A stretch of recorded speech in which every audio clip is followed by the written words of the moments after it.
Wait just a little bit longer. Greatness is about to arrive. Welcome to the trophy room pre-show. As we wait for everybody to trickle on in, we're going to play Guess the Game with our good friends over at Triangled Squared. But before we do, shout out to Prison Mike. What's up? Jeannie Love, what's going on? How's your surgery? How did that go? Did it go yet? Jeannie, I just saw it. Congratulations. Ooh. I hope it went well. Pops, what it do? Dude. Gentle Stone, what's up? Hello, everybody. Hello. That said, Kyle Stevenson, it's time to guess a game. Let's guess a game. All right, what are we thinking here, everybody? It's giving Is me this Mass water? Effect vibes. You said It's Mass like Effect? a carpet almost. A carpet? This feels like a weird kind of digital camo, kind of like maybe it's because I've been playing too much Metal Gear Solid, but Metal Gear Solid definitely comes to mind here. Okay. I got nothing. I got nothing. Let's do a good old skip to start off. Cool, great, awesome. It's Love not This is Mass Effect. much It's more just informative. Kingdom Hearts. I feel like I have to bring it up on my what's this called? Guess the Game, right? yeah. Definitely not a Kingdom Hearts, Joe. I mean, I good don't swing. Good swing. And look, if I am wrong, I'll eat the biggest crow. Okay, hold up. Yes, Halo? Guys, this might No. be Zone of the Enders. Two humans? Shit. It's up in Zone of the Ender. GameCube. Damn. It's I the liked it. GameCube of it all that was getting me, but It was the triangles. Third-person action adventure. third-person shooter. And it's okay, so we know it's multi-platform. It's everywhere. Okay. Like that mini map, right? Like I'm telling you. I feel like that was the standard mini-map back it then. was. Though. Like the radar Yeah. system. Okay, well, what about a Borderlands? Would be PS2. Yeah, that's too too recent for those. Time Splitters. Oh, Time Splitters is a good answer. That's not a Yeah. bad answer. Isn't that first person? Am I dumb? Oh wait, no. Well, you Yeah. could turn it third person, if memory serves right. There was like a third person. Time name. splitters. Nope. Who's that guy? Look at that motherfucker. 2003, What guys. up? What's going on? 2003. Is this a Star Wars something? Maybe. But did it say third-person shooter? Right? It said third person Action. shooter Action action. adventure. Yeah, I would. Metal Arms. Stingray writes. Metal arms. Okay. Were there 3D Metal Arms? I don't even know what metal arms is. I've never heard of this. All right, Oh, cool. Look, Stingray. I just got it. Nope. Hey, golf clap. Oh, The video makes me more confused. Yeah, right. Let's see. Also, was that carpet? Was that water? Who knows? Who knows? I'm gonna go with Echo Chrome. If you get this from Okay. just this picture, You say Echo Chrome. I was going with It may not be Ribbon. Echo Chrome. It's hard to tell with What that. was that? Viv Ribbon's not bad. I was gonna say that game that Joe was obsessed with last year with the falling blocks and the crazy art styles, you know? Joe, what's the Falling Luminous? Blocks crazy art styles? Lumens? Yeah, Yeah, Luminous. Luminous. But this is not. This one doesn't No, look like no. Luminous. But the first one could have been. No, this looks too monochromatic. Like it's going for this black and white. Kyle, I'm what gonna are you put Viv Ribbon typing? in and just no. No, PC. it's Oh, okay. Oh, I'm probably doesn't out. even exist. Is this V? No, it's not. Never mind. Geometry Mm? something. Were you thinking What were you gonna say, VVVV? Chris? I Yeah. was, Yeah, but it's That's what I was not. thinking too when you said that. I don't think it is, but Puzzle platform. I'm gonna keep skipping until we get Yeah. puzzle platform. No, that 2013. Excuse me. This is lost on me. It looks kind of cool though. I'll be honest with you. I think I would play this game, but I just don't know what it is. Geometry dash. Yeah, exactly. Exactly. I don't think I got it. Yeah, I don't know what that is. I'll feel good about this one. We're always stumped on the PC only games. Anti-chamber? No. Oh, I Yeah, I that would have game on my never. Steam library too. Do you really? I do. Chris has got 1,000 games he's never played on his PlayStation library, so he figured he needed to go over to Steam to really rack it up, you know? Hey, get a Okay. humble bundle once in a while. Is it? What permission to skip this first one. I can't even Yeah, tell go. what I'm looking at. go. What's the league? No. Okay, Oh. hold up. Chain link fence. No, I think this is like one of those like hexagonal Killer is patterns dead? that you see in like glass Oh yeah, you're right for sure. I'll in fuck like a Killer's sci-fi. Dead. What's that beam in the back? Something's telling me this is Rocket League for some reason. Oh yeah, That's well, it's on every. no PS4 PC though. Well, let's But just see. sometimes they like to do this where it's Hey, like yeah. where did Okay. it Nice. launch? Where did it launch? And that would have been it. Yeah, that's Yeah. fair. Like, Yeah, shit. what a game too, man. That's a fun platinum. Great Fun platinum, but I am now sitting at like 30% total progress because of Yeah, all the yeah. additions and stuff. Dude, it's like getting the Vampire Survivors platinum. It's like my Yeah. percentage will only continue to go down. Yeah. But hey, What? at least I got the platinum, you know? It's finished. I'm gonna do another little skipsy. We'll do a little Not skip-a-roo there. yet rated. What the? Excuse me? Oh god, PC. Taunt pose. Oh, the painting one. Mecha Chameleon. Chameleon. Yeah. Yeah. Okay. Do I know the Yeah, I was name? wa- No, but can I? I was like, act how it do you out? spell Yes. that? But yeah, Mecha Chameleon sounds right. Yeah. Yeah, nice. All Look at that. right. Whoa. What was that? yeah. Interesting video shot there. All righty. Oh. Are those Batman symbols? No, hold on. Those are like birds, like eagles. Mm. Right? Eagles? What are you talking about? Have you seen an eagle? I mean, like an emblem, Chris. What the hell you mean? Come on. Bat was a What, totally what fine would you thing to What say. would you call that? A Bat. modern Like Space you said, Invaders. That looks like a I could- 3D I don't Space think that that's a Invaders. bat. See, 3D Space Invaders feels more right than a bat. The way that the head is. Also, Look, if are- it's Batman, it's Batman. But Is this like a warp tunnel? Like, are we going like? Is this the? Why I does don't it have know. a creepy smile? Yeah, I don't know. Skip. Oh. What the oh hell? lord, also not yet rated. So Well, this one's just not rated, so this is older. So not yet rated meaning it's like current. oh, and true. rating Not it. rated just means it's prior to Metacritic, huh? Xbox title. Then it doesn't exist. Fusion Frenzy. Let's go. Yeah, that's exactly. I was like, once you put that, but now it's party. I feel pretty. Wait, confident last about show that. I was on, I randomly guessed that one too. Yeah. I should have held it. You know, I've never played this game, but it's like Ah, the it's a game good time. everyone talks about when they talk Yeah. about OG Xbox. Yeah. Same. I think I have it. I'll bring it over one day. Ooh. Fly it down. You'll fly it down, Chris. Thanks, Yeah. man. I'll play it on my original Xbox hardware that I don't have. You know, all I got to do is pre-order that $900 new one, right? There you go. It does look Going slick, for, though. like, I'm not gonna lie. $2,400 now from the scalpers. That sounds. Am I accurate. tempted to sell it? Yes. Let's say Cyber Shadow. But Okay, hold is this up. Celeste? Memories. I don't think that No, this. I don't think it's it No, it's looks not Undertale. Quite. Maybe. Right? Maybe. Give me one.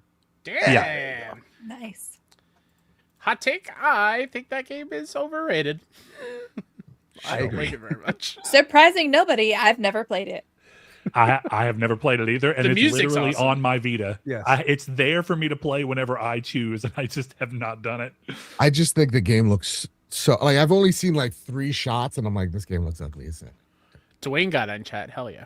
Genie, I like that guest Ninja Gaiden. That was good. I like that. Hear me out. Paranoia. Quiet Man. Okay. Huh? Okay. Let's see. This seems a little lower. This picture is hard Okay. to tell. Is this an 'Cause Ubisoft that's- prompt? I feel like, yeah, I was going to say, I Hmm. think that's an objective marker, right? Is this Watch Dogs? Is this Watch Dogs Legion? I don't Was that the bad remember one? that in Watch Dogs Legion. Well, Legion's like the lowest rated one, if I remember correctly.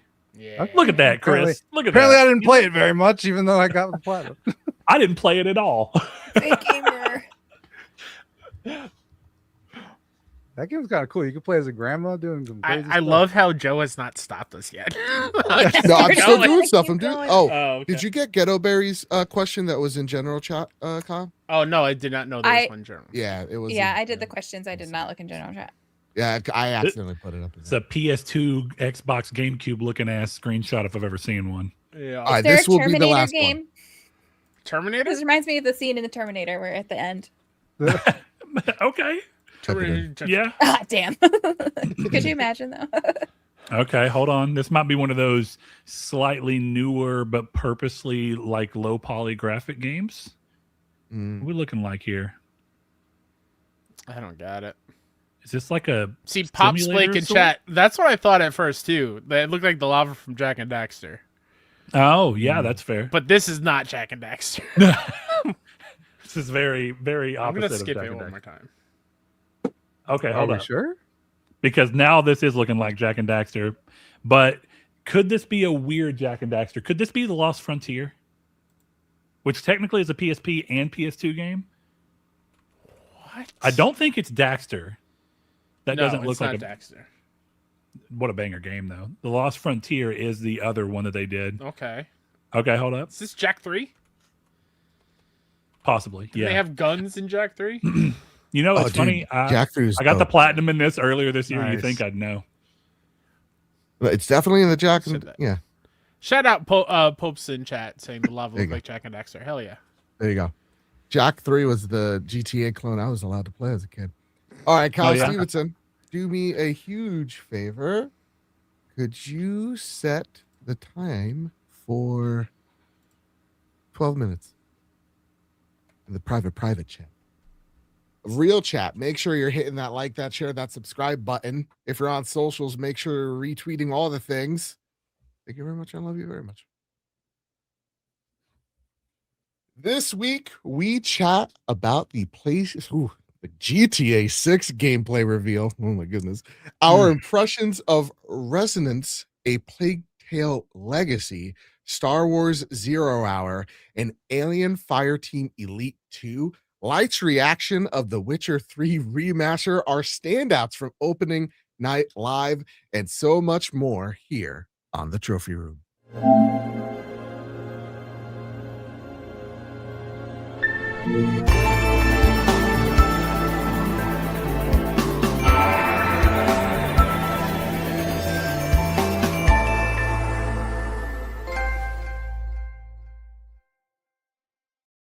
Wait no longer. Greatness has arrived. Welcome to episode 494 of the Trophy Room, a PlayStation podcast made by the players for the players. I'm your host, Joseph, aka Mr. Badbit, and it is here where we chat about the latest, the greatest in all things PlayStation each and every week, usually Wednesday nights over on youtube.com/PS Trophy Room. And if you're in the live chat right now, make sure you hit that like, that share, that subscribe button, you ring the notifications, all that good stuff. Alongside me, the greatest co-host who ever is, who ever will be, Mr. Kyle Stevenson. You've been keeping a secret from us for a long time, and now you can let it all out. I can't say where I'm going yet. Yeah, but you can tell part of the secret. But yes, I am no longer in games PR. I announced on Friday. That was my last day of the week. I'm also leaving 6-1-ND, and I'm very sad about it. Good reasons, though. Excited. Everyone will know where I'll be very soon. But yeah, big things are coming. Yeah. And I still get to do this every week, which I'm very, very grateful for. Because there was a possibility where I would not, and that would make me extra sad. But yes, I am. It's been a long time coming. And I made the deal to buy 6-1-ND. We're turning it into AAA huge game studio. Great job, Joe. Hey, Thank you so maybe much. invest the money into some improv classes. I don't know. That might work. Yes, and alongside us, the lightweight herself, making her grand return. How are you, girl? For now, until I'm off another month. Don't worry, Hello, we've been Jimmy friends. Kimmeling it for a minute now. Did you get a new haircut?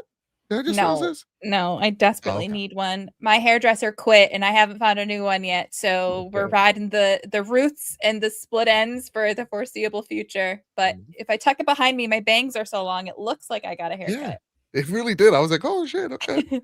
No, Well, but listen. I'm wearing red in honor of GTA, but also in honor of Joe no longer being a tomato. Wow. I don't know. He's still a little Wow. tomatoey. Wow. First off, let me Last week it was bad, late. let me address the tomato racism that I've experienced over the past week. Dreadful. Let me tell you. It's the camera. I have to play with the color balance, but now that I got new lights and there's going to be a new light coming in, I'm going to be less red. So don't worry, my tomato brothers and sisters. I see you. I feel you. I'm with you guys. Is tomato a race? It is today. Yeah. I will say there Town in is Fortnite, so Yeah, there is exactly. a fight over proper ketchup. What ketchup do you use? Heinz. Heinz. Okay, good. I was gonna Yeah. say people Yeah. who are Hunts people, get out of here. Yeah. ew, no. Get Ketchup out It's of the here. worst thing ever. No ketchup. Are you a Hunts person? I hate ketchup in general. I don't use Kyle, why have you forsaken me? Sorry. Sorry, Brett. I still love you. I just wish I could understand Same. it, you know? Ketchup is for kids. I'm a child at heart. Ketchup is the nectar of Yeah. the chicken nuggets. I don't know. Yeah, no, seriously. It's I don't know where I the was going base. with that. It's the base. You put that. I put that on my eggs. And dare I say, if I have white rice, that's what I'm Look putting at on. Chris. Okay, hold up. Joe, this is important. Yeah. When you get a little bit of a ketchup just kind of touching some of your mac and cheese, are you like, this is a good time? I'm not against it. Perfect still, by the way, Wow. for Joe's Wow. tomato face from last week. Wow. No, Look at that. I have that Fortnite skin. All right, guys. Okay, listen.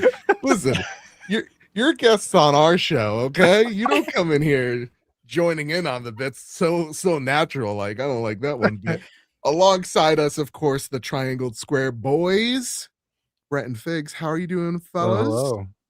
Doing great. Oh, just wonderful. I'm very excited to have you guys on. Right? This is the crossover event of the century that I built up in the last 6.5 hours. That said, my word, there's actually quite a lot to talk about this week and a lot of fun things to talk about. There's only one negative thing, and don't worry, gang, I'm skating right past it. Okay, because we got Gamescom to talk about, we got GTA to talk about. We're talking about the holiday season's hit. We got 2 gameplay impressions that for you guys, both in Plague Tale and Star Wars Zero Company and Aliens Elite Fire Team 2. And oh my God, we got like 6 more weeks of this. That said, of course, we couldn't do it without your generosity over at patreon.com/PS Trophy Room and our amazing YouTube members like y'all each and every week. Thank you all so much. We'll give you all a shout out at the end of the show. With all that said, with all that out of the way, Kyle Stevenson, it is time to square up the news. Are we not starting with the starter question? Do we have a starter question? I didn't even know. Is this from last week or no? I thought So Okay. the GTA 6 leaks was there. I don't know if that was from last week, but we did have a GTA question, so Yeah. I put it in there. We don't have to Okay, answer okay. it, but I You know can't what? remember We'll- what we said. We will save it for the GTA segment. Okay, cool. Yeah, but good catch. Good catch. I'll move it. I'll move it. First bit of news is it was opening night live at Gamescom. Gamescom is happening right now. If you missed Joe and I live reacting to it, it's on the channel, so go check it out. It's blowing up right now. Yeah. Blowing up. It was a fun hang with everybody. That said, Kyle, would you like to read the list shown at opening night live? This may not be all the games shown, all right? But this is what I'll start. the video gamer said. I'll start at the pre-show. Okay. Could you also tell me which ones are worth my time checking out? Because I did not get to watch Sure. opening night live. I have my notebook. I'm gonna make a list. I've got a great one for you, Light, when we get to it. I think Okay. you're gonna dig it. Pre-show started with Worms Galactic Tactics, Train Sim World 7, Roller Coaster Tycoon Wonderworks, Animo, Genji Gods Neza, Perceptum, Acornia, Mirror Worlds. I think that is the new Tinykin devs game, which looks awesome. Valor Mortis, Tank Rat, Murals, Humankind 2, Elta, Defy All Gods, Age Twisters. We got an Onimusha Way of the Sword trailer, even though it launches next week, and Mariachi Legends. That was the pre-show. Mariachi Legends looks dope. Write that down. It looks so good. Wait, are we serious though? No, yeah. 100%. 100. Oh, Mhm. sorry, I don't thought you were know. being sarcastic. I don't know if it's a light game. Okay. I'll see It's the Uh, trailer. beautiful looking. I might not react to the trailer, but I'll make sure to watch it on my own. Yeah, Yeah, but yeah. that was a game that we were supposed to have in a 6-1 indie showcase a few years ago. I'm so excited to see it get on a big stage because that game's awesome. It's Yeah, it looks literally a mariachi Metroidvania from what it looks like, right? Yeah, pixel art visuals. Dope. Yeah. All right, Kyle. What about the real show, the pre-show? Whoa, Those are just whoa. Pre-shows are great. pre-games. Don't To shit on Jeff. all the indies in the pre-show. Those are just Jeff. indies. Who plays Elta, those? Elta looks sick. Whoa! I'll just throw that out there. I There's fired good shots at games Joe, that are Kyle. I indies? had to make. I a know. meme. I was Sorry, gonna Brett. say, What were you saying? Brett? Oh, Elta, Defy All Gods. That game looks awesome to me. Like it doesn't look like a game that's gonna like be a 10 out of 10, but it just looks like a really good 7 out of 10. Like you're gonna have a great yeah. time. Yeah. I absolutely. like games like that. You know, sometimes not every game has to blow you away. So Yeah. that one came on and I was like, oh, it's perked me up a little bit. I like this. We Okay, got to so- get back to 7 out of 10s are great. Yeah, right? They're Exactly. good. You can still play them. Don't feel bad Yeah. about loving a 7. You know, look, Luke's mother loves him either way. He's easily a 5.8. Easily. Too much water. All right, I'm gonna read the whole list, and then at the end we'll just do our highlights. Is that how you envision the show? Yes. Okay, cool. So in order, we've got Notice Fall, Crimson Desert Enhanced already. Can you believe it? Rainbow Six Tactics, Anata, Yep.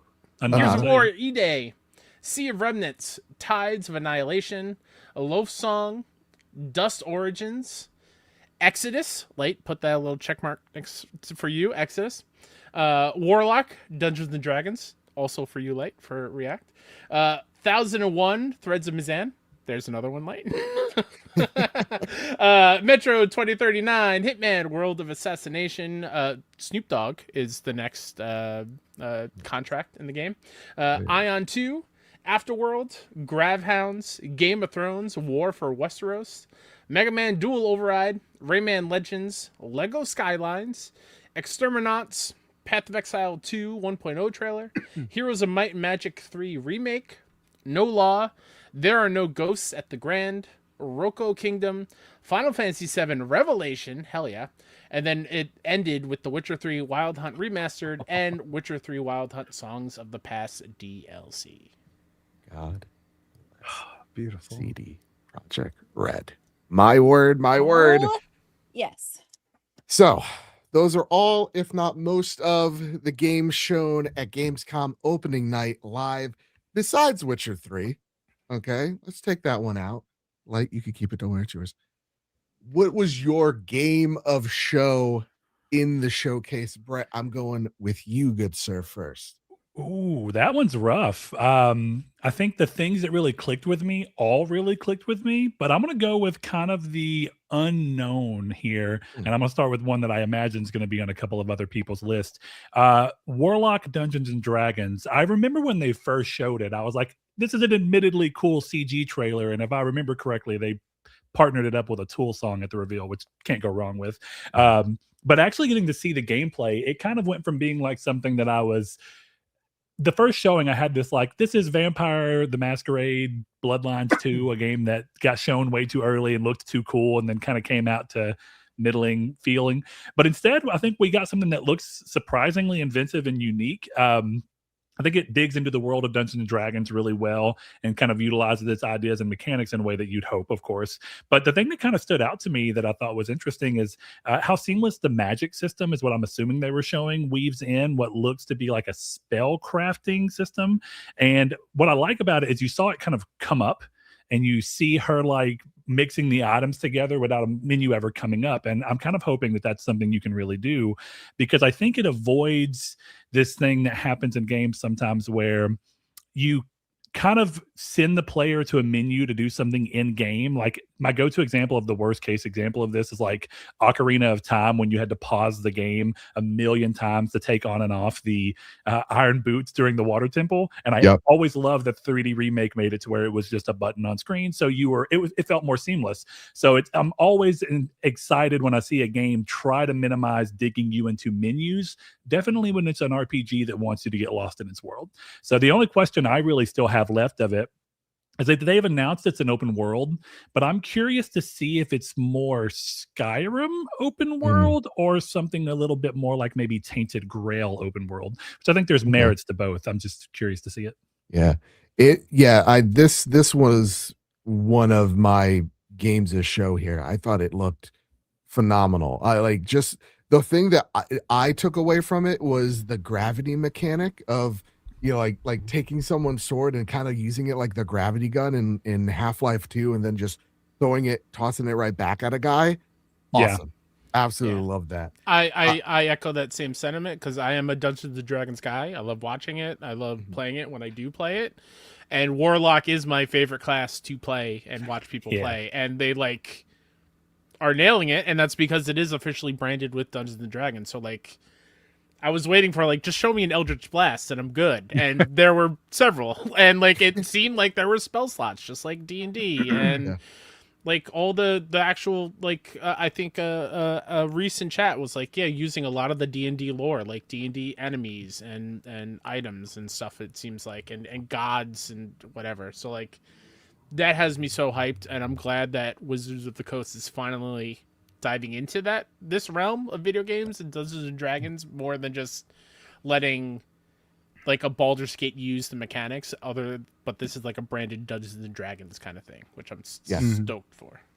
Yeah, I like how it seems like they're expanding it to more like how Disney uses the Star Wars license of like, here, Larian, you make this deep RPG. Here, this studio, you go make a, third person physics-based action open world game. Like, awesome. Yeah. And there was one at FGS, which we won't talk about here because it was whatever. But there's a Dungeons and Dragons cozy like tavern maker. It's called Short Rest Inn, which is awesome. And it's like a cozy little Dungeons and Dragons game, and it looks cool. Yeah. Well, know what's cool about back in the day, like Joe was talking about, this idea of kind of finding people to shop your IP out to, and finding ways to make it. They really had a good run of this in the early PS2, Xbox days back in the game. They were still branding them as Forgotten Realms games back there, but you had like the classic Baldur's Gate.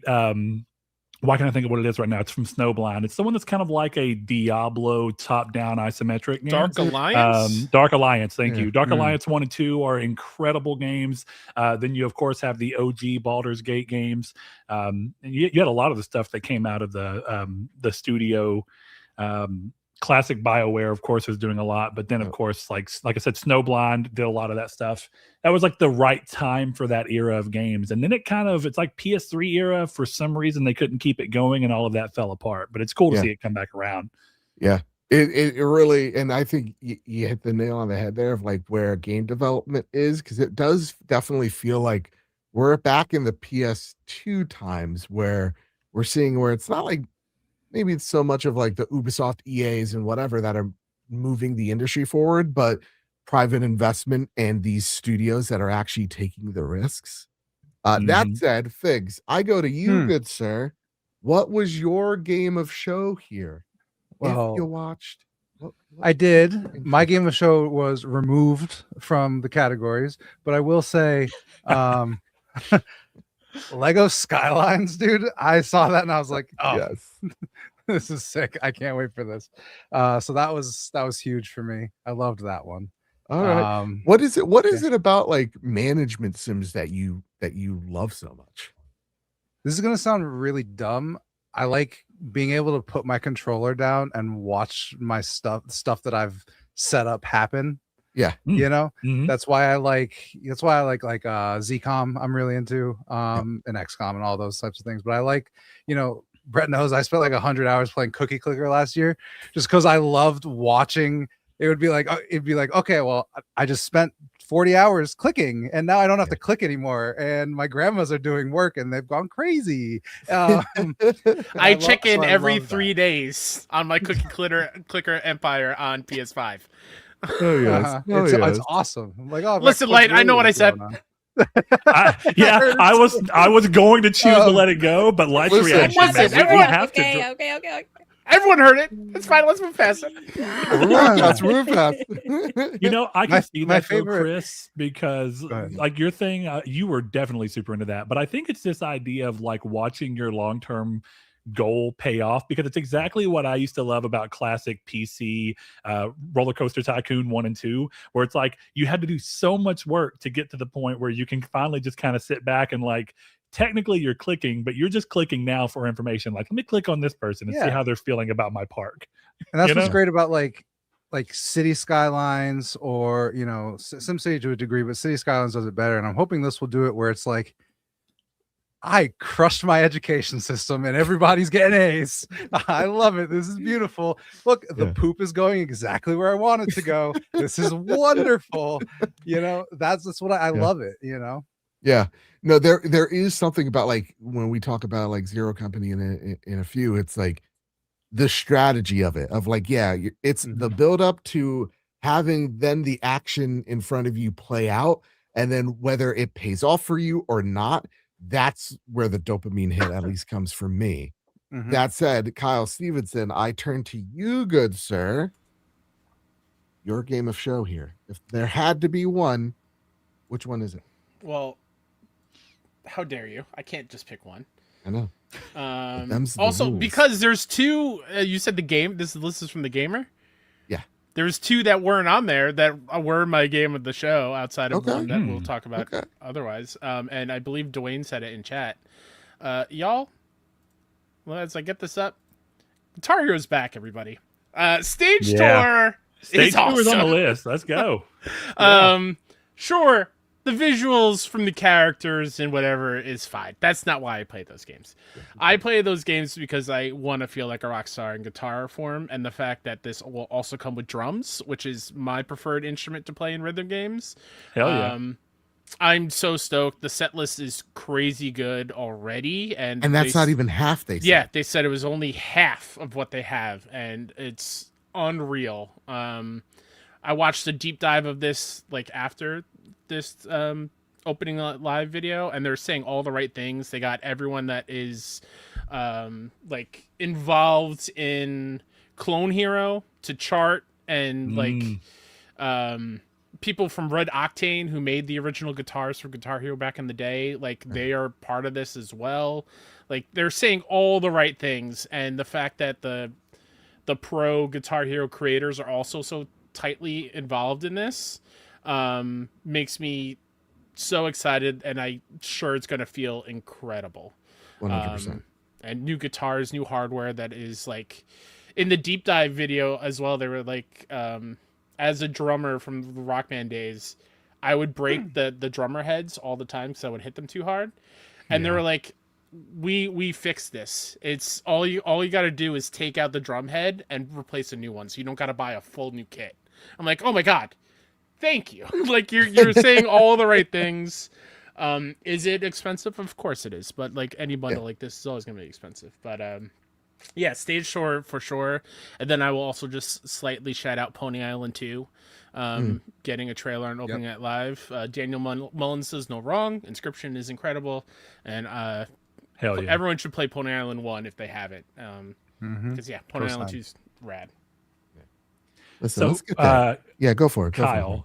Well, one thing I wanted to note is you were talking about the instruments kind of coming back around and how they're expensive. One of the cool things for people who might be like me and keep their old consoles and old copies of like Guitar Hero and Rock Band, I have my Rock Band 2 drum set still trucking along, and I try my hardest not to beat the hell out of it. Because I mean, I'm a musician anyway. I just like it because it's a fun way for me to get friends who are not musicians in a room and you kind of get that feeling.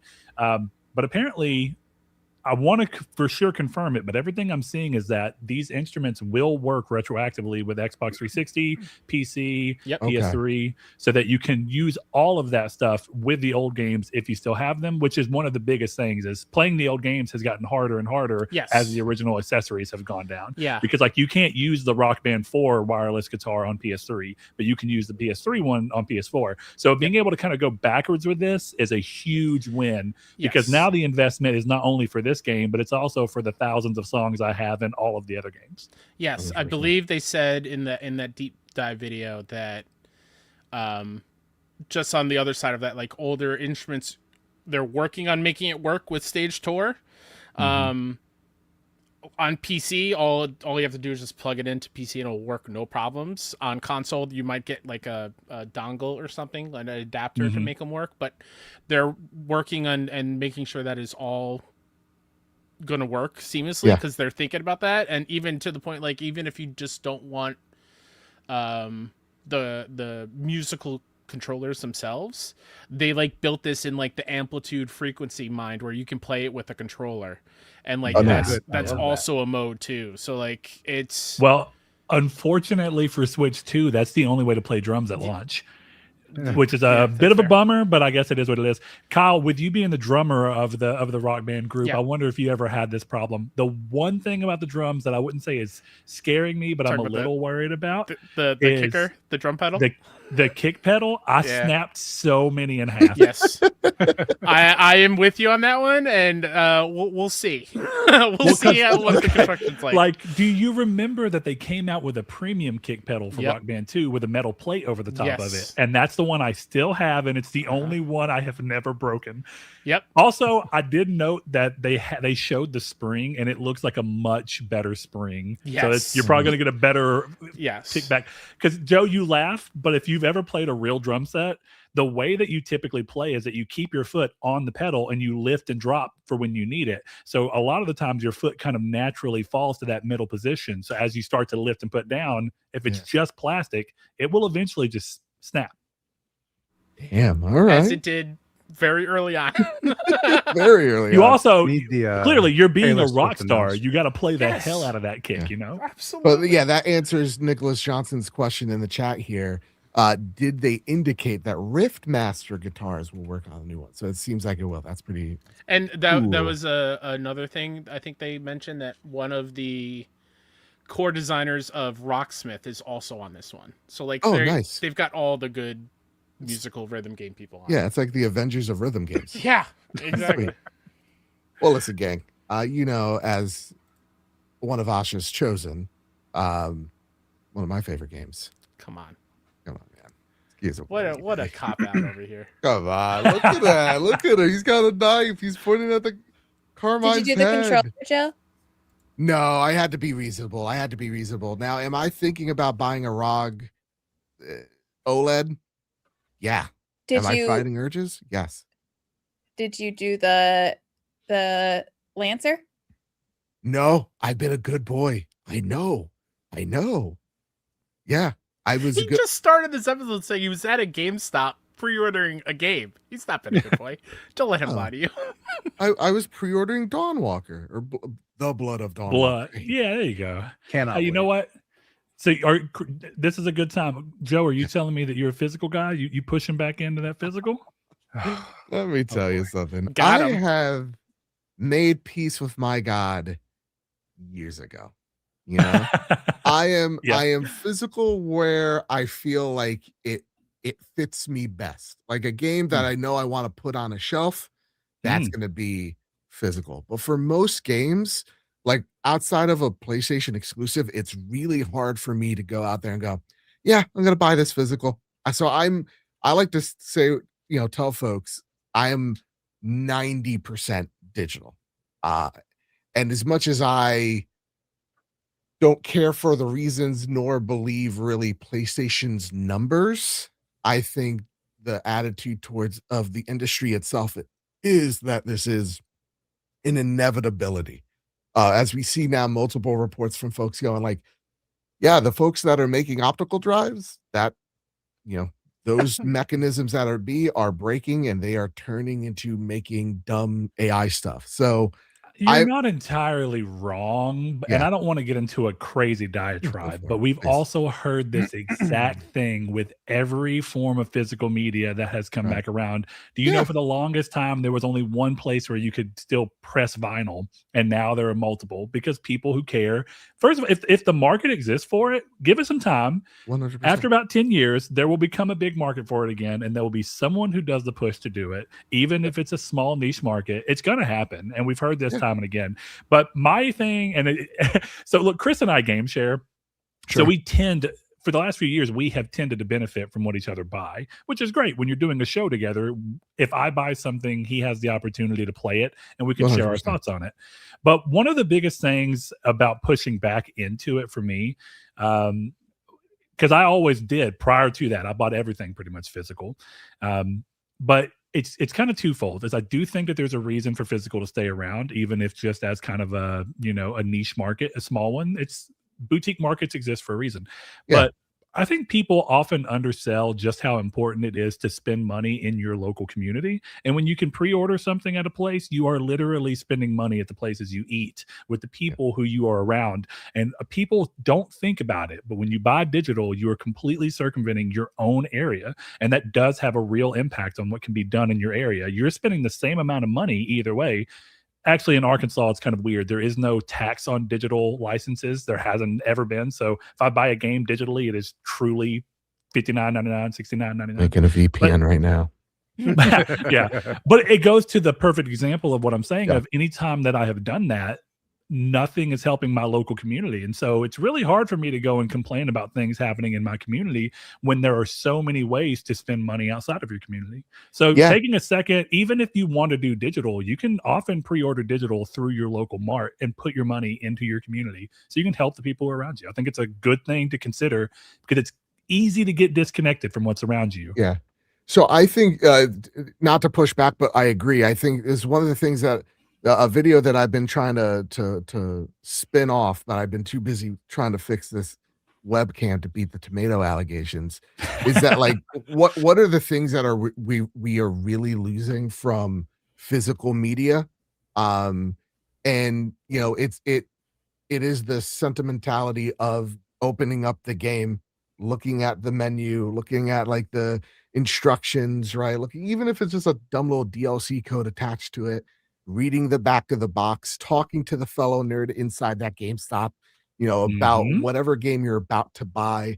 We're missing out on midnight launches for the sake of convenience. And what we truly are doing is just siloing ourselves in little cocoons and not actually interacting with folks.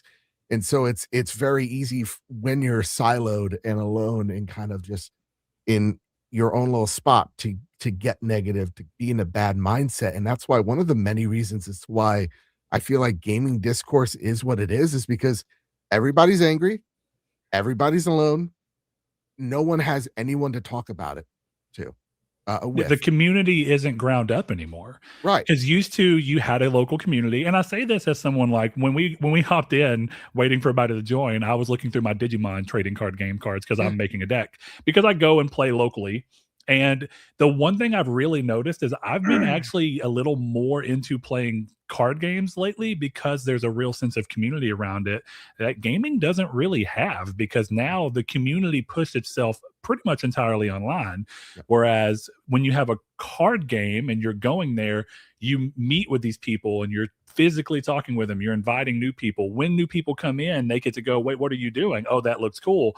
And it creates a way for people to come into a hobby that gaming has kind of lost for convenience sake. And it's the nature. I mean, it's happened in a lot of things. It happened with music and it's swinging back around.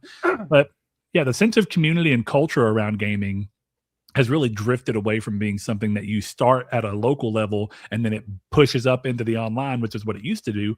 Now it's strictly online. And so you just have the worst aspects of what happens when you 100%. dislodge a community. 100%. 100%. And that's why I like going, I've just recently gotten into reading books and stuff, right?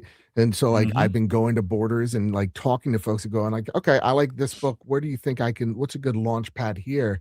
And I like that sense of just going to a place, meeting people, talking with like-minded folks. It's it's kind of like what video games used to be. It was nice. That said, though, gang, the show was definitely a show. But the thing that really kicked everything off, or was the note at the end of it all, is The Witcher 3 Remastered. The lightweight herself, Tegan. Please. Thoughts? I literally just watched them before the show went live, which is why I was so late. Because long story short, I had to go out of town to celebrate my sister-in-law's engagement. Her boyfriend was doing a Ooh, surprise yeah. proposal. So we had to drive out 5 hours for the surprise proposal and then come back. And we were doing all of that while opening night live was happening. So I finally watched it. And oh my God, am I so freaking excited for these. The fact that the remaster is free, including the DLCs, is genuinely blowing my mind. Yeah. And in an era where this isn't, I'm not throwing shade at Rockstar right now because they're not the only ones who are going to do this, but in an era where Rockstar is increasing prices and paywalling things and things like that, we also have CDPR giving out free remasters that the amount of things they are updating is insane. That list that they had going at the end, insane, for free, is so refreshing to me. Yep. And I'm just, it looked beautiful. It was so nice hearing Geralt's voice again. And then to also have the Songs of the Past expansion. Obviously that was a really short trailer, but it looked so good. Felt like they picked up right where they left off. I know they had said before that this DLC expansion is going to be kind of like an in-between setting up for 4. So the fact that they showed the chain, which they also showed with Ciri in 4, is a nice little connection there. It's just, it's going to be so, it looked dark. It had pieces that reminded me, like the tree lady, and then the skeleton that was like interwoven in that. It reminded me of like that demon pulsing heart thing in the tree from 3. So like it feels like it has the same DNA. And the fact that it's been so long and it still looked like it held that same DNA is very impressive. Obviously we have to play it to know, but the music felt exactly the same. He sounded exactly the same. The quests and the enemy design felt like they were going to fit in perfect. I'm just so excited. I teared up, obviously. Obviously. I am so stoked that I stopped my playthrough because now I'm going to restart it all over again with this because it looked incredible. Do you think we get a new trophy list? Oh, please, God. I think so. I hope so. It's a good opportunity. I think so because there's like 50 trophy lists already. Right. So I'm pretty sure we'll be able to get one more. Yeah.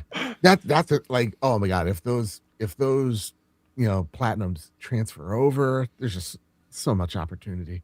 But I'm with you there, man. It looks so good. And you're right, like in the age where PlayStation's like, here's a $10 upgrade, and all you're really getting is 4K visuals and we'll say 3D spatial audio and DualSense adaptive triggers or like work. in Ghost of Yote's sense, it's just a DLC thing. Right. But this one's like whole game, all the DLCs free. And also if you own this game, it's free. Like, it's just like awesome. Play anywhere. Like, yeah, this is, and I think that's how hungry we are for like companies to pretend that they actually like their fans, that we will look at this going, why can't everybody do what is at the end of the day should be just the standard? And they're just like, no, here it is. We're still supporting this single player game 11 years afterwards, adding more content to it, new content. Kyle Stevenson, take it away. Question. Sure.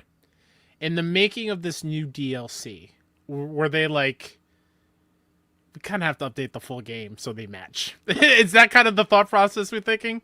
That's what I I'm don't thinking. think so. Oh, but really? If you look at what the other two were, they're kind of bespoke, but within the game, the way that they actually function. So it would just be a completely separate instance. It would actually be a lot like what happened with Chris. You're gonna have to help me out here. I don't know why I'm. What was the DLC called for Kingdoms of Amalur that they came out with? Like the remaster got the new one. Sworn or for not Forspoken? That's not right. It was something like that. Forsworn, but something like that. Yeah, that game got a new DLC with the remaster, and it was a considerable jump up, but it's kind of a bespoke thing, so it just pushes over. All that said, though, it does look awesome. One of the things I thought was cool about what you were talking about, Light, is how much you can tell that it looks like it has the same DNA. And I thought it was cool when they had the guy come out that he was like, yeah, we had so many alumni from the game move over to, what was it called, Full Theory or whatever the developer was called. So it was like we just partnered with them and let them help us make it, so that it carries that sense of familiarity over. It looks really cool. Yeah. Yeah. Now, that said, Jeannie Love writes in, she says, just like you can too, you head on over to the Trophy Room Discord server each and every Wednesday. Ask for questions, you guys deliver them and have them for a chance for them to be read on the show. She says, update on surgery. Recovery is going very well. Congratulations. Congratulations. After Gamescom, are there any future games that you're interested in that you weren't before? I haven't had a chance to watch it yet. So yeah, gang, is there a game in particular that is now on your radar that wasn't before? I'm going to go with Kyle Stevenson on this.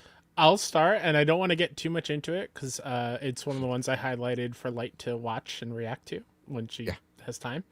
I could not care less for Exodus before Gamescom Opening Night Live. If you're not familiar, that's the one with Matthew McConaughey as the lead role. And then they introduced a character named Salt, which I will not go in too much further into for Light's sake. And I will die for Salt. And everything about that game looks like the OG Mass Effect style. Oh, yes. And that trailer did a lot for me. And it coming out in April as well. I'm like, yeah, let's go. I'm in day one. Absolutely. That would have been my gamer show, but I don't want to show it off. But yes, 100% Exodus it was already on my radar, but that is definitely one that is going to be a day one for me. Figs, what say you? I'm going to go a little weirder. My one I was really interested in was actually in the pre-show, and it was Acornia Mirror Worlds. I thought that game looked sick. That looked like one of those games that I'm going to follow, really like, and probably never play. But I want to shout it out because it looks awesome. All right. What about you, Brett? Making pies and stuff. Yeah, Exodus play Tinykin Figs. Their other game, it's really good. I will. Yeah, much like Kyle was saying, I think Exodus was one for me, but since we've already covered that, the only thing I really wanted to say about that one was how much it reminded me of Mass Effect and how weird that is because we have a new Mass Effect assumedly still coming, and it's going to be interesting to look at a market where there's something that might be doing more Mass Effect like things in the new one, because we saw Dragon Age come out and it was kind of unfortunately a fart in the wind. It reviewed really well, but then no one has cared about that game since it's come out. I've heard literally no one talk about it. It's had zero legs. So the game that's probably going to go over to me is I'm going to go Dust Origins, and it was one that I don't even know if it was a new announcement for this, but I just like Airship Syndicate a lot. And while I don't love every game they've done in terms of their final output, I always like the way they put games together. Their art styles are immaculate. I think their writing is really good. Sometimes it's just the gameplay style doesn't end up landing for me. But Darksiders Genesis was incredible. I liked a lot of the League of Legends game that they did. And while I didn't care for, what is their game series called? Battle Crashers? What's it called? Shit, that was them? No, it may not be Battle. What is it actually called? Well, go on, fam. Well, regardless, whatever it is, it was their first game that's like an original IP. I don't think it's that, but I'm flipping out on what it is. I can't remember. But I think it looks really interesting. I think that they are one of those studios where anything they dabble in, I tend to at least want to try. And I am a big fan of isometric camera in games as well. And they are one of the only people that are still really pushing that. Yeah. Look at that. Look at that, dude. It's bleeding with style. I know. It's nice. It's nice. Also, Brett, End of Abyss. Get on your radar if it's not already. Yeah. End of Abyss. Yeah. That game looks awesome. Yeah. Very creepy at SGF. That was a really fun time. But also, SGF people, put seats in your booths, man. Please, for the love of God. All right? I'm a big man. Battle Chasers, by the way. Battle Chasers Night War was their other game. I was close. Yeah, you're all right. You're getting there. I was trying to look on Google, but it was failing me. That said, speaking of failing me, it's PlayStation yet again. Kyle, this story right here is a W from Xbox. Congratulations to them. Take it away, Kyle Stevenson. This comes to us from Andy Robinson over at VGC, and Andy writes, Xbox confirms the disc to digital feature will launch for beta testers this month. Xbox announced the news via the Xbox Wire blog, where Next Generation Vice President Jason Ronald explained details on when users can expect the feature. Quote, players have spent decades building their Xbox libraries. Some games were purchased on disc, some were purchased digitally. Many span multiple generations of hardware. Our goal is to make it easier for those libraries to move forward with players, Ronald writes. Today, we are introducing a feature that brings the benefits of digital to physical discs, giving players more flexibility in how they access and play supported games across the Xbox ecosystem. Xbox insiders can begin testing next week on August 31st, he continues. This is part of our broader commitment to game preservation as technology, devices, and distribution continue to evolve. Preserving access to the games people own matters more than ever, end quote. All right. Now, this portion comes transcribed by our friend Idle Sloth. This was a BBC interview with Asha Sharma. When discussing physical versus digital games, she's quoted by saying, I know players love physical media. I know there's a lot of benefits in digital media. And I want to make sure people have a choice. Some would like to disagree. There are stacks of games on everyone's shelves. Quote, we're announcing the ability for players for 1,000 titles with physical discs to be able to have digital entitlement. We've long pioneered backwards compatibility, so you'll continue to see that as we go forward in the generations. Asha did not reveal whether Project Helix will have a disk drive at all. As for Project Helix's price, quote, this next generation, we have to be thinking about efficiency and affordability along performance.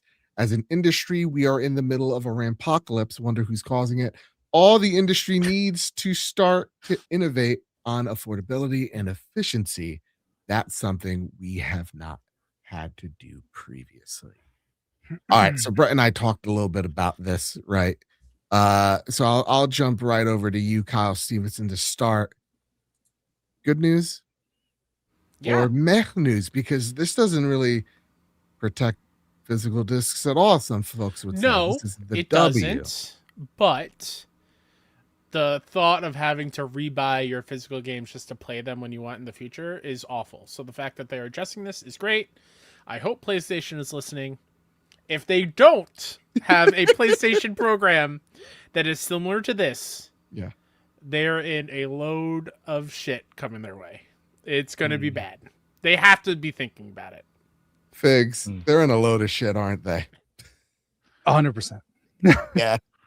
Yeah. When you saw this news, I mean, PlayStation, there's no way they're going to be this generous, right? What's your thoughts on all this? I guess like I don't know what this really is yet. I want more details on it, because in some ways this sounds like the ultimate like steal your games thing I've ever seen in my life. Because like as far as I can tell, you can go to GameStop, rent an Xbox game, and then put it in your console, get it digitally, and then give it back. No. Right? You lose access to it digitally No. if you don't. Yeah. Yeah. So you have to. So then, what is it? You have to put the disc in. Yeah. So the like way that it's working, the way that it's working is that this is built on the bones of what was at one point in time going to be the disc. You know how they baked in the DRM feature on Xbox One. So I guess to quickly tell Kyle the bad news, PlayStation didn't do this, and we awarded them for that back in 2013. But as a result of which they do not have the mechanism on the disc in order to do this. They cannot do this, at least in this way.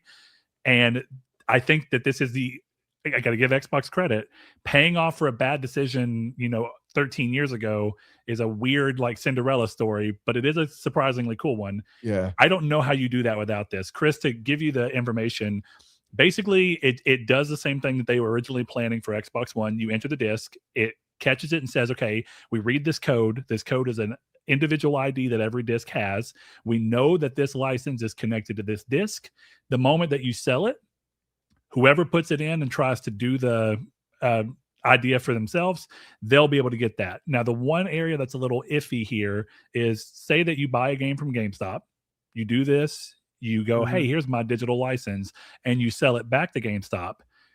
what happens in the moments between someone buying that game and doing the next initialization? You might still get a free game for long enough for you to beat it and do the things you want, but it won't be yours permanently. Interesting. I get So I mean, Figs, yeah, go for it. Finish your thought. it sounds nice. Like, I mean, you can't complain about something like this, right? Like you can't like, the only way you can is if you're really trying to like fanboy out and have an argument with somebody, right? Yeah. But like, I don't know, like there's nothing to complain about here. Just, to me, this is one of those like, we're going all digital, bro. Like, right. I mean, they're there's doing no it right. mention. There's no mention of the physical for the next gen. It's just like, because, and that's the thing. What reason would there be to do this if it had a physical drive? There wouldn't be one, right? Like, there is no reason to do it. So I think this is one of those like canary in the coal mines of like, PlayStation said it first, and everyone's kind of telling you that they're doing it, you know, and moving away. I think my stance has always been with PlayStation is they said it early, and they didn't give anyone enough information because they don't want to tell you, hey, the PlayStation 6 is going to have this, this, and this, and this, and this. And the what is it? The Canis or whatever, the handheld is going to be this, this, and this. And this is why we're going all digital, because you can't put a disc in the Canis. So it's all digital. So then there's no complaining, right? That's what I would hope it is. I think, you know, I've said it on Triangle Squared. I've said it on our Discord too, where I'm like, I feel like Sony is getting a lot of crap for letting people know in advance. And they're also saving themselves a lot of crap, because by the time they announce the PlayStation 6 and whatever the handheld is, assuming that's all real, this is all leaks, of course. By the time they do that, this will all be relatively water under the bridge. Right. Whoever cares is going to care, and whoever doesn't care, like me, we're going to buy the PlayStation 6 either way. So yeah, this seems like a good program for Xbox, and I hope that Sony takes some kind of idea. You know, I'm a 99.99% digital guy, but I got some discs over there I don't want to lose, right? 100%. So I would hope that there's something like this. And I think the thing that you said earlier of like, they told us like half of the things, or they're telling us now because they're waiting for us to, or for them to tell us, you know, well, you will get digital returns. You will get this, that, and the other thing when the PS6 system comes around.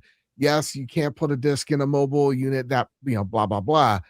But the fact, and I think with so many others, is like, as long as you just told us, hey, there will be a disk drive that you can use when it's stationary, or like an attachment to, you know, like with the PS5, I think people would be so much more on board with it. Or just a little bit more understanding, where it's like, okay, at least this library will be safe. Then I can start making some, you know, some. But plan. to Chris's point, that's them giving you information that they're not ready to give. And if they do, then people go, well, what else can you tell me about the PlayStation 6? Because now you've let the cat out of the bag. How much further do you want to go? To the end of I am curious to see, though, because like we have this detachable disk drive that they've done for PS5, and there is no real reason that they cannot make it compatible with whatever they make the PS6 and it connect to the same connector. Whether they'll do that or not remains to be seen. Kyle's vibing so hard right now. Yeah. He's like, yeah. And see, that's what I said when this all went out. It's a great idea. Just give me a disk drive. But they can't confirm that. And I think that that's the rough spot to be in, because to some degree, they make less and less optical drives anyway. So it's a similar thing to what Sony was trying to figure out with the disc, which is, well, we dedicate a lot of our production line to making this thing that is getting smaller and smaller. Could we use this production line for something that has a higher return on investment? I don't blame them for that, but they could have shopped the making a physical disc for PlayStation out to someone who is willing to take that load on and free up their own internal thing. But I guess where I'm curious on this is, I don't think it will happen, but it's weird that in a way we're seeing that what Xbox did all those like 13 years ago was in a really odd way. They did the same thing that Nintendo has ended up doing with the Game Key card, but just in a disc form, because that's exactly what the Game Key card is. It downloads the store version and it just uses that as your license check, and you can sell that to somebody. It's about as close to the ideal situation of giving something that is technically digital, physical like license management. And I don't know that PlayStation is willing to do that. I don't, and it may not just be them. To Chris's point, the other thing is PlayStation has to be wanting to deal with it, but so do the publishers that you're selling through PlayStation. And if they're not willing, then it doesn't really matter. But to some degree, Xbox did this thing with their 1,000 games, and Xbox did not release 1,000 games on the Xbox One. So it tells you something. I mean, there's other people who were playing ball here. So yeah. I mean, good information to be had there. Like, what about you? I turned the light. I see, this is where like I like to be an optimist with these things until I am told otherwise. I am the one that's like living in La La Land and everyone's like, okay, you need to come back down to reality. But for me, until I hear otherwise, when I saw this news, I was like, I think this could be a good sign for us still having a physical future with Project Helix. And I kind of took it the polar opposite way, not as a like, hey, we're going to be phasing these out, but as a good sign for the future with Xbox. And I see people in the chat saying like, oh, well, it's still the same thing. You still need to have the digital code, blah, blah, blah. But I kind of don't see it as that. I don't know. I guess I have a more optimistic spin on it. And for me, I feel like this was Xbox's way of saying, we heard how much you guys want physical, and we are going to continue to provide that while also still focusing on our play everywhere mentality and the other things that we have implemented through this generation and the previous generation. So until I hear directly from Xbox that they are not going to have a physical, I'm going to take this as good news, and I'm going to take this as a win for physical lovers. I agree with you. I personally would love to always stay physical. The only reason that I don't is because I genuinely have no place around me to buy games physically anymore. I have no GameStops open in my area. I have a Best Buy, but they have like 3 games ever. Yeah, they never have anything. Awful now. Same thing with Target. Best Buy is where I've been going through, and I mean, they do allow you to pre-order, because I mean, you're right. You're not going to find these games physical unless you pre-order. The biggest downside to pre-ordering is it kind of removes your ability to buy the game when you're ready to play it, which is something that prior to this I had moved toward. I try not to spend the money on the game until I want it. Unfortunately, physical's dwindling down. You either get it when it's optional, when it's an option, or you relegate yourself to understanding that downstream you might have to go digital if you can't find it physical. But who knows? I like your thing about being positive, though, because I thought I didn't really push back on it, but I don't think that this is inherently Xbox saying anything negative. It may not be them saying anything positive, but I think that you can definitely see this as something where they at least have it on the table to still have physical be part of their thing if they want to leverage that as a marketing tactic, which is exactly what PlayStation did. So why not? Yeah. And that's where I kind of land with, because I'm kind of with you, like on at the end of the day, I think if Xbox is thinking in the mind share of how do we get more people on this box, well, yeah, like 20% of PlayStation's audience isn't gonna kill that brand per se, right? Or you know, half of them may stick around, or most of them may stick around with PlayStation. But if we could capture 5% of 100 million, you know, console users out there, that's a net positive for us. And if we can, you know, kind of ride the wind of positivity for the brand as much as we can, I think that's what I hope that team is looking at, more so than, hey, how do we get this box cheaper? Because just a little excerpt I'm just going to throw out here, and then we're going to quickly move on, is, you know, there's new talks of sanctions or tariffs on semiconductors. That's going to put more strain on an already strained market. And so you're already looking at folks going like, am I really going to spend $2,000 on a PS6? You know, it's going to be fixed. You have your hand up? Yeah, I just want to say one more thing quick. Please. Yeah, quick. PlayStation 5 is the only console getting a disc for Persona 6. That's all really? Yeah. There you go. Sucks to suck, dorks. That said, you know what? It does suck having to wait for Forza Horizon 6 on PlayStation 5. That is. Yeah. Kyle Stevenson, you put this in here. I did. Tom Phillips over at IGN writes, Forza Horizon 6 PS5 launch window scrubbed from 2026. Forza Horizon 6 has reportedly had its previous PlayStation 5 launch window scrubbed, with the celebrated Xbox racer no longer likely to release in 2026. That's according to The Verge's senior reporter Tom Warren, who wrote on Twitter today that he no longer expected the port to arrive before the end of this year. IGN also understands this to be accurate. As of yet, however, Xbox has not formally announced any change to its plan to launch Forza Horizon 6 on PS5. IGN has contacted the company for comment. Recent months have seen a noticeable shift in emphasis by Xbox as the company pulls back from some of its multi-platform efforts. Logos for the PS5 and Switch 2 are noticeably absent from some of Xbox's recent game trailers after their inclusion was dubbed a miss by Xbox boss Asher Sharma back in May. A month later, it was reported that Xbox had pulled a trailer for Halo Campaign Evolve from Sony's June PlayStation State of Play broadcast at the last minute. And of course, both Gears of War E-Day and Clockwork Revolution have now been confirmed to be permanent Xbox console exclusives. Sharma previously said that the company would honor the multi-platform launch of any title it had previously announced, such as for Forza Horizon 6 or the just-released Halo Campaign Evolved. However, no promise was made for when these ports would actually arrive or how they would be prioritized or promoted. There's no suggestion that the Forza Horizon 6's PS5 port has been scrapped outright. Then, and indeed the game will likely sell very well when it hits Sony's console, but a delay would certainly fit with Xbox's recent shift in focus back to promoting its own consoles as the starting point to play its own games as a push for the remainder of the year for October's Gears of War E-Day. Yeah. All right. That makes sense. I totally forgot this was happening. I haven't. I've been patiently waiting because I want to play it. No, 100% of choice, but 100%. I've been just in the back and going, okay.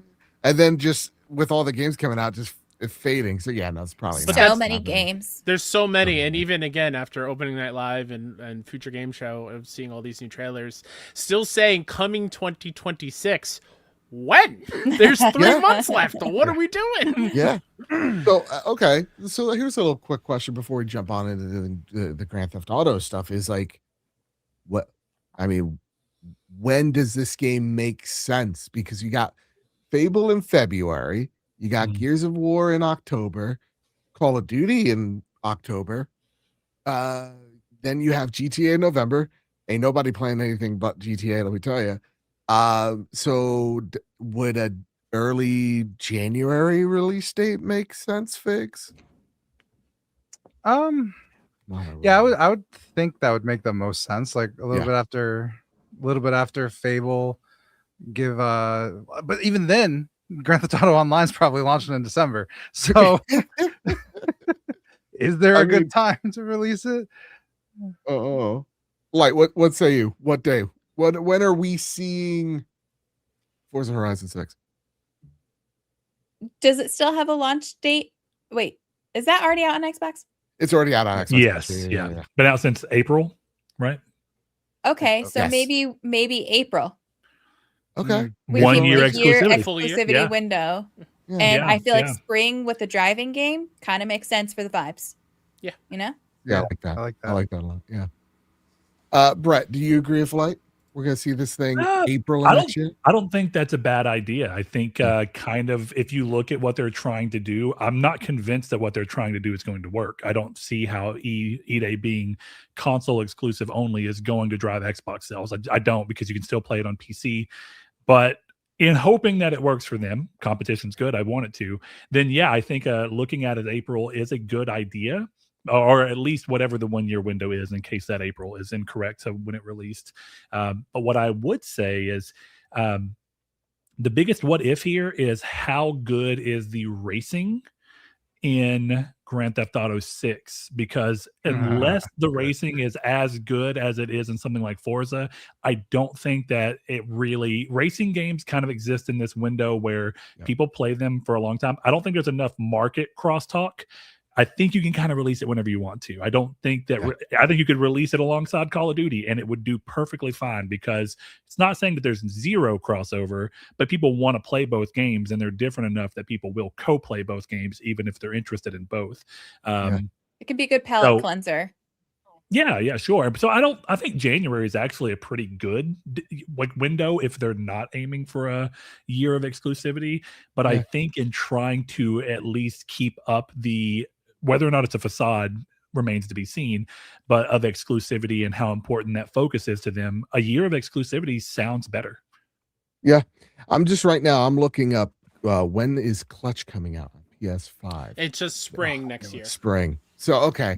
Listen, I think you would want to play nice with your sister's studio. So I would say, yeah, let's find out when Clutch comes out and then we'll work our way there. Cause yeah, I think like while I agree, I'm like April sounds about right. And I think that'll give the Xbox fans some reprieve as well of like, hey, okay, it's a year out, whatever, enjoy it. At the same exact time, I just get nervous for Clutch because they're a smaller team and I want them to succeed. So well, yeah, Clutch could be like March. yeah, and then this could be Reese said May was when it originally came out on Xbox. So if with May, I mean, how big of a game is Clutch? I feel like that's a smaller game, right? Yeah. So I think give them a 2-month window so you don't encroach on their sales, and then come out. And then maybe people who didn't buy Clutch and buy Forza are like, you know what, I can use some more of this, and then they go back and retroactively buy Clutch, and it still helps Clutch out, you know? Yeah. Is it a hot take to say that the release date should just be never? Yeah, man.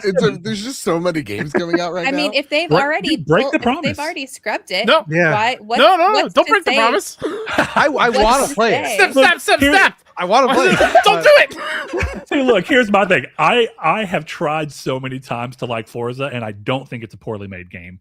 I don't care for the way the driving feels, and I've never been able to get to where I care about the driving feel. So for me, it's a non-issue. I'm not playing it. I could play it on PC right now. I'm not going to play it. I know that. I may try it for an hour again. It's most likely not going to work for me.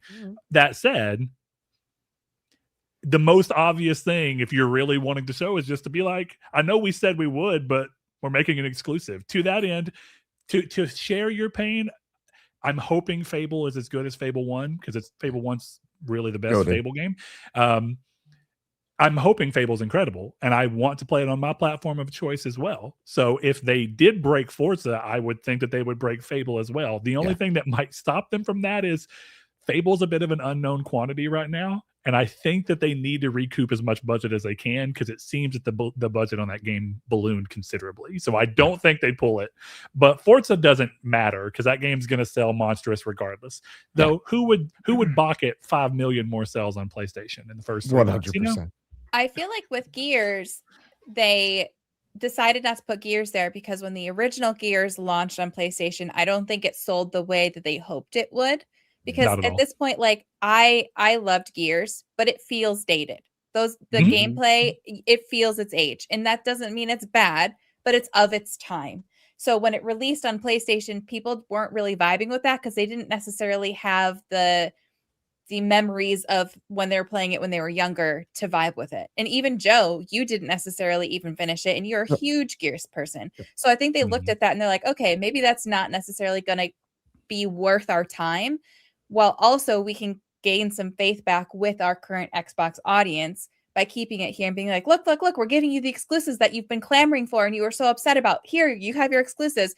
They knew they weren't going to get people over there anyway. But with Fable, that's a completely different ballgame. You know, that is something that like they could get good money from on PlayStation. They really could make a good name on PlayStation for themselves with Fable. It's like, I don't think they could pull that one ever. And I just want them to pick a direction and stick with it. Yeah. That's my really thing too. The end of the day. Yeah. If they're gonna just scrap, I'm not saying they are. Of course, it's just saying it's not releasing 2026. If they are taking it off of PS5 next year or whenever it launches, just do it. Rip the Band-Aid off. Don't just like delay it quietly. And then hope no one brings it up. Exactly. Like you told us again, we just talked about Asha before of her saying like everything that we said was multi-platform, we're going to honor those agreements. And like if they go back on it, it's the same thing that happened with Phil of the whole it's only going to be these 4, and then it wasn't just these 4. And then the outcry, and then they changed it, and then they changed it again. I'm just tired of it. Just pick a lane. I do like it. So okay, I will say this about Asher. And I say This is that the one as like thing- I want to play Horizon 6 on my PlayStation because I think Right. Horizon feels incredible. I'm not a But- Gran Turismo guy. I'm a Forza Horizon guy now because of See, 5. that's So yeah. like, See, I for played me- hundreds of hours of Gran Turismo, but Yeah. See, for me, I'll say this about Asha. I think she's done a really great job when it comes to like with this interview in particular. She's like, as long as things remain healthy, we will continue to put exclusives on this box. But she's setting the conditions down for if it's not healthy enough, Gears, fails or plateaus or whatever, then they could be like, hey man, we tried. Well, this isn't working. But if it does work and people do come over, whatever the case is, then you can see that those wheels turn, those wheels spin, and more exclusives get put on. But I think the mistake of previous administrations at Xbox was they would tell you this one thing with no buts, right? And she's like, listen, we'll do this, but if it doesn't work out, this is plan B. I respect that a lot more. That's why, listen, there is something to going back to the digital stuff. At least they're telling you, hey, listen, here's how you can turn all your discs digital if and when that time comes. Either though they're not saying the whole thing either, at least they're giving you some type of forewarning about it. That said, oh my goodness. Speaking of warnings and alarm bells, we all watched the Grand Theft Auto 6 gameplay. It's here. My word, my absolute word.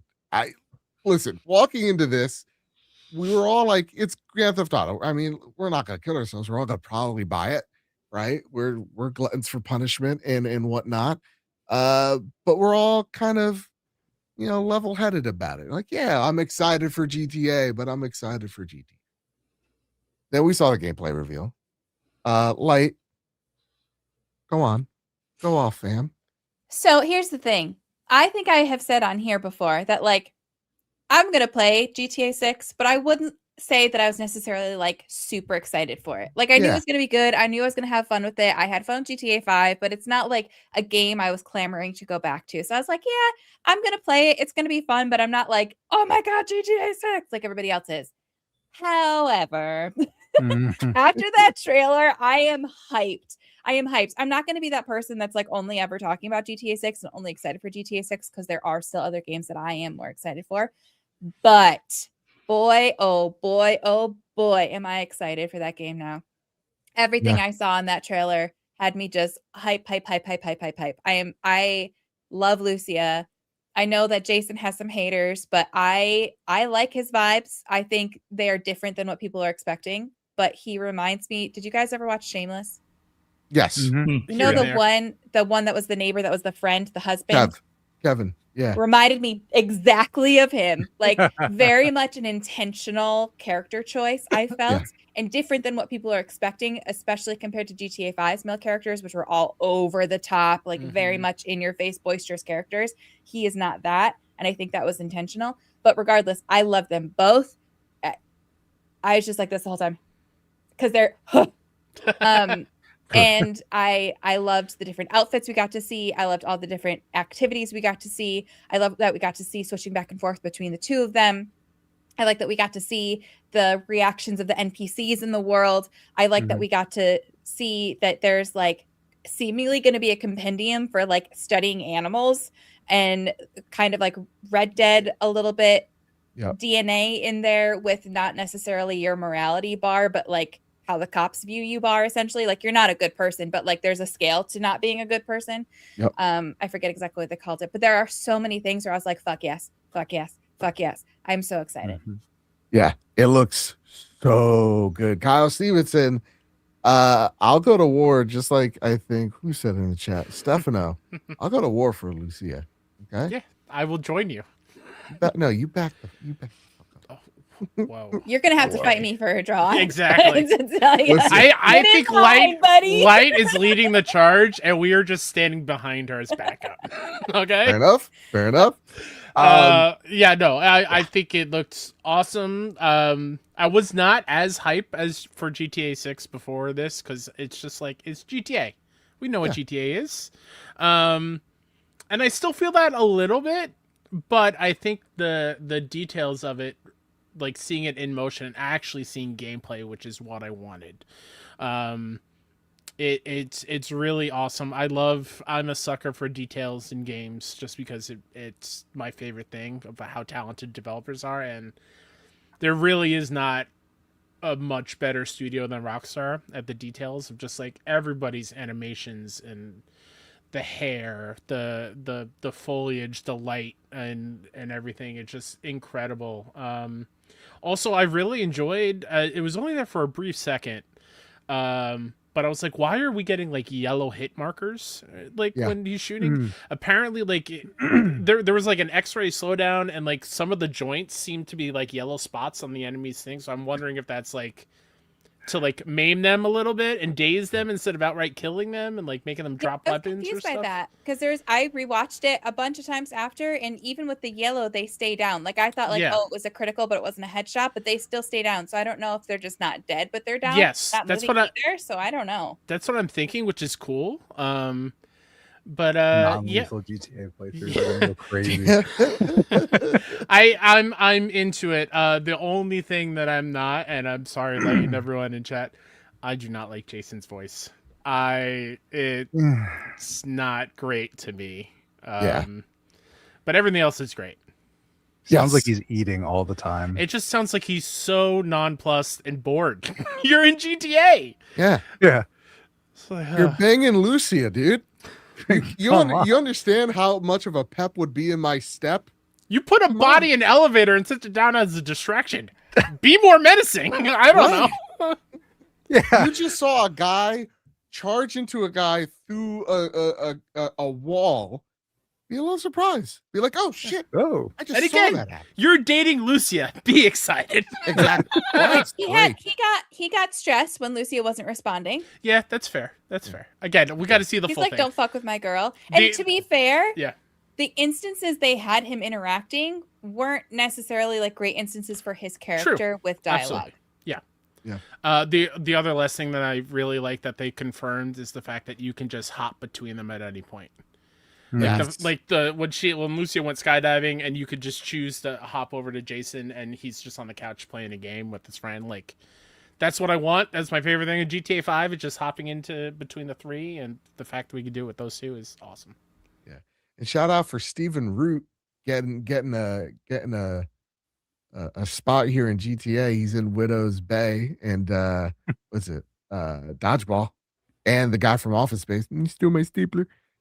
Shout out to you, Stephen Root. God, you've come from get burn this place to the ground to like being like one of the most coveted actors, at least in like my top 10. He's such a phenomenal actor. And so to see him in GTA as well has me excited. That said, Figs, Yo. you got excited about the non-lethal playthrough of GTA 6. I want to know what's the thing here that piqued your interest the most. I wish I could show you guys gameplay, but apparently Netflix and Rockstar will assassinate me if I do so. No, you're good. I'm trying to find it. It's not out yet. They I can't. Bring up my reaction. Bring it up. Okay.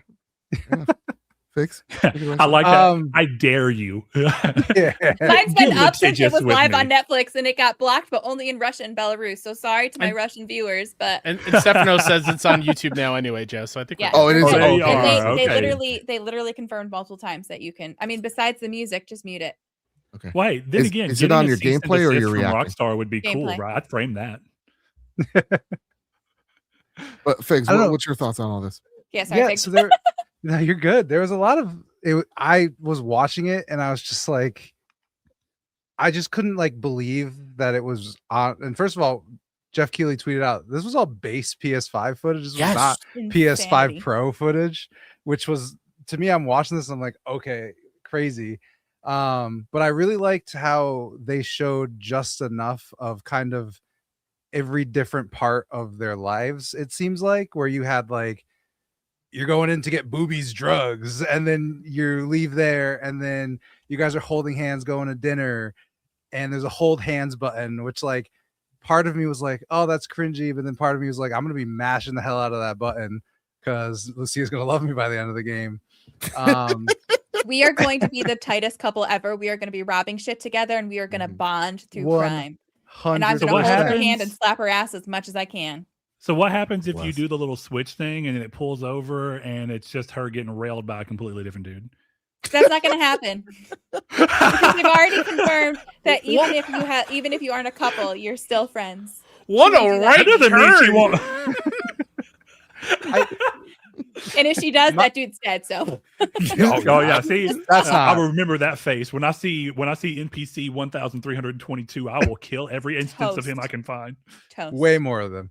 Here's a giant light, and now we're all just little Hey! people staring at it. We're Hell like, go, yeah. go, go, go, go. So- Take it away, Fix. Like one of Section. the biggest things I took out of this, honestly, was not even about this. So about like what we watched. Do you know how people like in the games industry, we measure graphics by wrestlers' hair? Yes. You know what I mean? Mhm. So Yeah. my father measures video games in their entirety by how good Grand Sorry Theft to cut Auto you off. looks. This moment right here is when I started barking. Continue. So yeah, my dad, like, I feel like his biggest thing with video games is like how the next GTA looks. Like I remember, hey dad, come look. Oh, we used to play GTA 2 together, and you've seen GTA 2, and then it's GTA 3, and then all the way through, right? And then I was watching this on our big screen upstairs, because I only have my monitor down here, and my dad just kind of looks over and goes, "Did they make a Grand Theft Auto movie?" And I was like, Awesome. "No, that's the new game." He was like, Yeah. and of course, my typical dad fashion goes, "Oh," and then he just walked away. But like that to me was kind of what sold it, where I'm like, man thinks this is real people. Like that's cool. like, Yeah, I'm man, I into mean, it.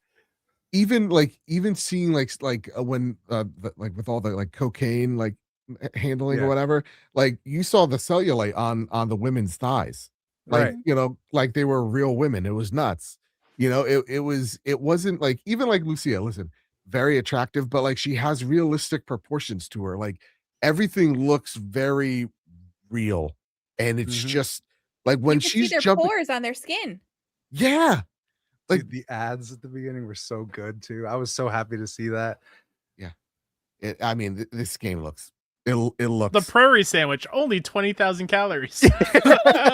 When the animals are on the screen, I was like, okay, which one's getting shot? And then immediately it was like, when I was like, You're like, Look, yes. it's so cute. What was the Yeah. antidepressant ad at the beginning? I'm like, Yeah. this is good shit. Like, Yeah. this is what I There's- want. there's one scene, I don't remember exactly where it is, but Lucy is walking in front of us and she's in a dress, and the way she was swaying her hips, I was like, Mhm. Are we talking when she gets hired as security in the black dress and the heels? 'Cause maybe, that's when- but there's That's when I one started point- barking at the screen. There was one point where I was like, have you guys seen the trend on Twitter that's like, they take fictional characters and like, it's that Habibi slow reverb song, and the caption is they walk like it's heavy. Yeah. Mhm. mhm. I'm like, you could do that with both of these characters Yeah. because Yeah. they have a swagger when they walk. I will say one thing I want to know more about, because in this they show it as like what I would imagine was part of like a scene, but I want to know if I could have a Twitch chat up throughout this game. 'Cause Right. they had That'd be that fun. moment where like you're seeing like the kid's Twitch chat as you're in the trunk or whatever. I'm imagining you're trying to scare him or whatever it is. Mhm. But I think want to they said know. they have like social media, almost sounded like a version of TikTok that you can scroll through. So I would imagine that there is probably some like live stream thing chat that you can have up. We're gonna get Grand Theft Auto brain rot scrolling. That's crazy. 100%. And I think like the one I'm thing going that to be I'm scrolling really, on real life TikTok and GTA 6 TikTok at the same Which time. one's funnier? Exactly. 100%. I think this is the scene that you're I talking think about. so, like, with the red dress or the pink dress. Yeah. but yeah, like the one thing that I was really interested in is like seeing when you're moving around the world. You're Yeah, like, you, yeah, you yeah, just yeah. saw one Oh. guy. Yep. Look at Word. sway, God. sway, sway. You just saw one guy getting his ass beat up in the middle of an intersection, a woman hitting a car with a hammer. Like how are those events going to be scattered throughout? Like, is it something that I'll never run into, or something that I am going to waltz through regularly? Is something that I'm very interested about. Because the one thing that I do love about Red Dead Redemption 2 is that world. There are so many great moments in that world that you could completely miss, and like, or just completely stumble on, and it makes that game, that moment even better. That said, Brett, I'll go to you you seeing all this gameplay. What is your thoughts? So I've got I know Chris is over here just like completely aware of what it probably is about to come out of my mouth. I did not watch this because I just don't care. I don't believe you. I know that that's crazy. So listen, I want to tell you, All right. I have had very little to say because I didn't watch it. I'll tell you, Chris, you know what I did see? What's that? I saw the little like Netflix ad that had like 29 seconds of it. And I was like, yeah, graphically, that looks like about what I expected. But since I don't actually have any excitement for the game, I didn't go through there. I haven't done anything else. So what I have been doing is watching Light's reaction while y'all are talking about it. So I can at least see what y'all are talking about, because I say this with all the love that I can. I just know that I have not cared about a Grand Theft Auto game since San Andreas. And I think a lot of that is because you're young and the shock factor just stands out a lot more. I think they're very well made games. I've never been a big fan of how Rockstar's third person shooting feels. Their best example to me is Max Payne 3, and I still don't think it's an amazing shooter. It's more serviceable than the rest. And I know that is a hot topic opinion for a lot of people. People view that as like the best third person shooting. And I think that's crazy, because I mean, at this point, The Last of Us 2 exists, and that is that feels much better. But to Chris's chagrin, I played all of Red Dead 2, which will get me to the point of where I want to go to the rest of this, but I played all of Red Dead 2 in first person. And I'm sorry. And I loved it. What the fuck? Hey, he got there eventually. He loved it. So look, I'll explain to you. I think that what worked for Red Dead 2 for me, because I did not like Red Dead 1. I have tried to play Red Dead 1 multiple times, and I fall out about 3 to 4 hours in every single time. I think part of what I liked is that Red Dead kind of really took on this, like, we're going to have minutia that most people are going to be pissed about in this game. But for me, I'm a huge fan of immersive sims, which are all first-person games where you have ample control over the world, but also the world reacts in interesting ways. And I think that I basically tricked myself into viewing Red Dead Redemption 2 as an immersive sim. Yeah. And so I have been actively waiting to see if they were going to announce that first person was available day one for this game. I know I'm not playing this game day one anyway. There's so much coming out this year that I want to play that I'm actively excited for. But I have told Chris multiple times, just in the sense of like, I liked Red Dead 2, and since I found something to like in there, I want to be more open to seeing if there's something I can like in here. But I'm just not a big sandbox person, you know? Like, I'm not trying to like belittle the game to any degree, but one of the examples I use for a lot of games, Red Dead 2 has these as well, is that a lot of the time open worlds have this thing where like the first like 10 to 20 hours can feel really immersive, because you'll have things where it's like, I was trotting along the road and a guy came out with a shackle around his ankle and asked me for help, and I was able to help him or not. And at the first couple of times that you have moments like that happen, it's magical. I'll give them credit. But as with all games, hour 30 and 40 rolls around, and suddenly you've seen a guy come off on the road asking you for help from the jail 4 or 5 times. And it's like, if I saw that once in my lifetime, I would think, what a crazy story. But having it happen 5 times in 40 hours doesn't feel as if you magical. just helped him the first time, he wouldn't have come back 5 more times. Well, no, I helped him. That's the thing that annoyed me. It's like, I helped him, so it wasn't like, hey, you missed the opportunity. I interacted with him, and I was like, this part with her with her hair up. Yeah, I started barking there too. Sorry. Oh, hey, I'll give you that. She's a looker. I'm very what would I say? I'm non-resistant to the game. I will have access to this game because Chris is buying this game. This is the nature of the beast. It's not available physical, so there's no way around. I will have access to this game. It's really a question. Chris and I were talking the other day on Pal World. I am open to playing it. What I'm worried is going to happen is that all of the other things I'm actively interested in will continue to go. And eventually, even though I intend to try to play this, I'll just never will. And it'll slip away into the night. But I would love to have an update and come back and do exactly what I did with Red Dead 2 and go, actually, it's a great game. I think Red Dead 2 still has problems. And I don't love the aspects of Rockstar Games a lot of people do, because I don't enjoy playing games for thousands of hours, the same game. But a lot of people do. And I understand that for those people, what was just shown here is like crack, because you just have it's really like a table full of different drugs, and you can just take all the ones that you want Quite as literally in often this as you game. want to. Yeah, quite literally. Yeah, And no, that's just got the not hook me. up. You know, I'm Yeah. a very big fan of playing a game. Like, okay, a good example. I played Red Dead 2. When I beat the story, I turned it off, and I have never played Red Dead 2 again. And I probably never will, because if I do, it will be to replay the story. It has an incredible story. So I'm not that person. Play dominoes. Yeah, see, and I'm not that person. Yeah.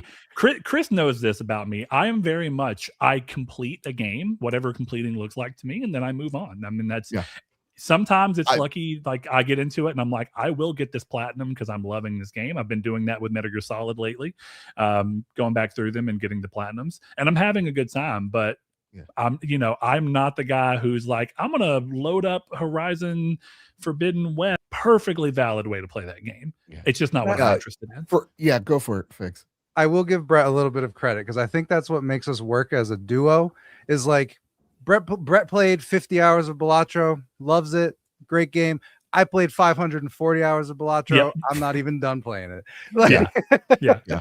So, No, and, you know and Brett and I have a similar thing with like Rockstar, where it's like, I'm kind of the opposite, Brett. I will play this day one. I can't guarantee if I will beat it. Right. Oh yeah. But seeing it here, it really much, it seems like it's leaning far more into the Red Dead trappings more than it's like GTA, was it 5? So I'm very interested because for me, I work a little bit differently where, I'll see the same guy on the trail 5 times type of thing. It just becomes part of the world for me.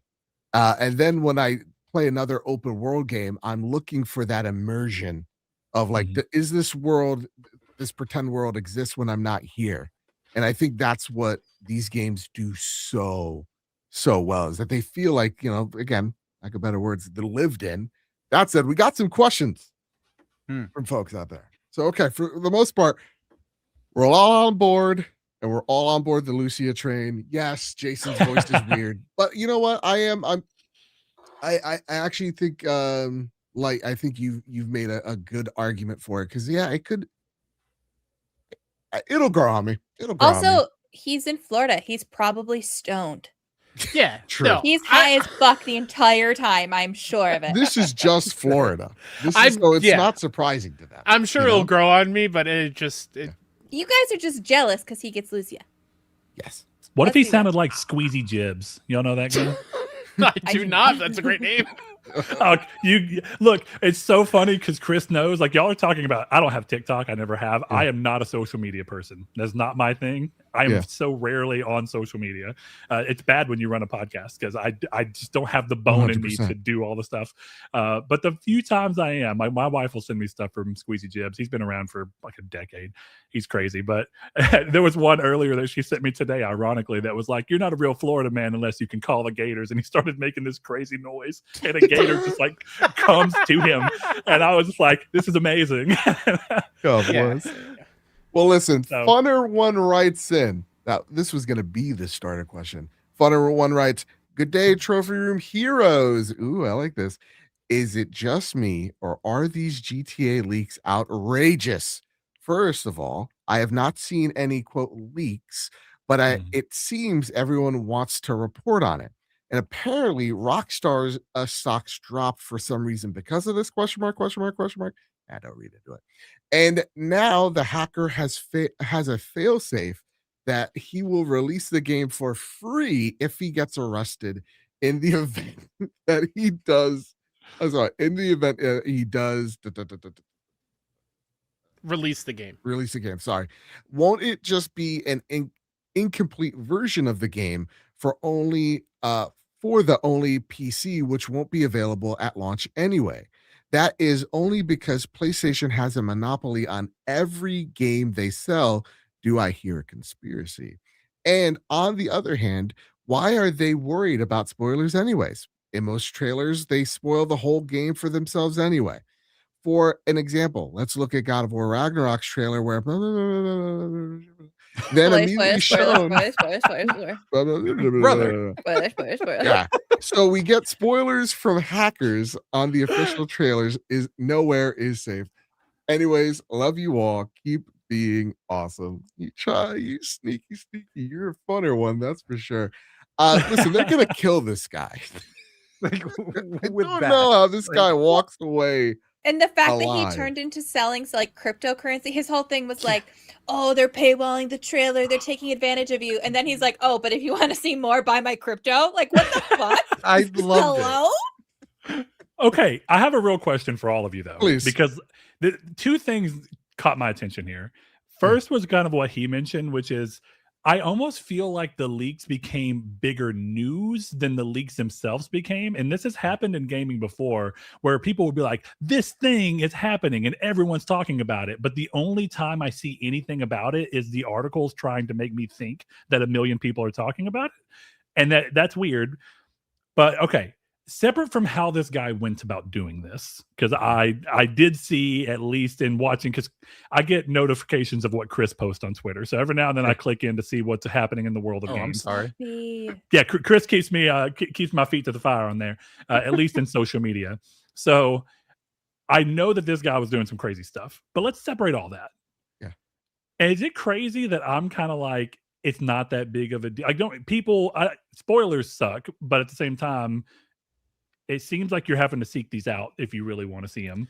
Yeah. So my thing is it that big of a deal, separate from the way he handled it, that someone's leaking this game for people who are just interested? I think if it was trying to think of a good comparison, like you mentioned earlier, Last of Us Part 2, where the narrative is the thing That was a big for deal. that game. Of like, and most leaks of for the that leaks were also wrong. Like, that's the weirdest thing, is there's people that hate that game because they think Abby is a trans man. Sure. Yeah. Because that was a leak and it wasn't. Sure. Accurate. Yeah. But I think a leak for GTA isn't as bad as it was for Last of Us, or like recently for like Wolverine, right? Where they take the super early concept footage and use that as a way to dunk on this game, be like, look how bad this is, to fuel their fanboy bullshit. Like, those are the type of leaks I hate. I still hate all leaks, but when it comes to GTA, like, the leaks are a non-issue to me, because I'm not looking for the leaks to be like, oh, I can't wait to see. Like, I wait for the gameplay trailer we just got. That's all I need. I don't need to be like, oh my god, I can't wait to see what Lucia and Jason are at the end game of GTA 6. Like, no. I guess what caught my attention, and maybe I'm just wrong because I'm not as hyped for Grand Theft Auto 6 as everyone else has been, but I do not remember anyone really caring at all when the original Grand Theft Auto leaks back in 2020 or 2021 came out. Like, nobody was like, oh my god, leaks. And it showed what clearly was the character that we came to get announced. I guess that's what I think is interesting, because your point, Kyle, was kind of my point. Grand Theft Auto is like the game that you can easily just be like, here's some stuff, and yeah, this is rough footage, but you get an idea of what you're going to have to do. Yeah. So unless the leak was like, hey, this is the penultimate moment of the story, and I understand that Rockstar's games are people go to them for their stories often. But I don't know. That's why I'm saying, separate from the way the guy did it, I feel like this is the biggest game that just feels like, why do Rockstar even care? If anything, they're getting publicity. And I know it hit them for a moment, but as these things happen, the tail end is that things are going swimmingly for them. Yeah, I think the only GTA leaks that would generally, and again, I'm on the sense leaks suck. I hate them all, but when it comes to GTA leaks in general, the only thing that would bum me out is like they leaked that Tommy Vercetti from Vice City is back in this game, or like CJ is in this game from San Andreas, like that kind of stuff. But like you said, like, I'm driving around an open world street of a Florida, clone. Cool. Great. Like you said, like, it's cool. Like, it gets you excited, but like, I don't ever see leaks just out there anyway. I think it's kind of like when you see a set photo from for example, seeing like the set photo from Spider-Man, right? It's like, yeah, I'm seeing the Spider-Man suit and it looks amazing, but I also see the strings and I don't see the magicry that is like the CG and the framing, the camera work, all that stuff. So it doesn't mean that much. When I see a bunch of like watermarks. It's in 400p. There's so much code going off on the screen. It's like, yeah, I'm not interested because I don't want. Let's say I'm not. Yeah, I'm not seeing the finished product. Therefore, I don't care. Right. And I We're think not it the would matter theory more. content creators. We're not like theorizing like what this Right. gray box could be. Well, and how- Exactly. Well, but I think Chris says you, something all the time. Go ahead, Chris, because you might say what I was going to say about you. I think you kind of said the problem that I have with the leaks in general. Mhm. We didn't get to story leaks, and that's what would have pissed me off. Right? Like, Mhm. I get that the story is a Grand Theft Auto story. They're gonna kill a bunch of people, and something's gonna happen at the end. Right? Like, I get it. I know what the story really is, but like, I don't want to see it yet. Sure. You know, it was the same way where I flipped out on Brett when he spoiled that there was something going on in No Way Home that everyone knew was going on in No Way Home, but he told me it was going on in No Way Home. You know, it's that same exact thing. It was We an will accident. kill you, Brett, if you I know. say it. Okay. But I left our I Discord. know I Stop know that Chris knows it was an accident, but it was an accident. My point though is like, Yeah. our audiences, like people with brains, understand that we're seeing potentially old footage.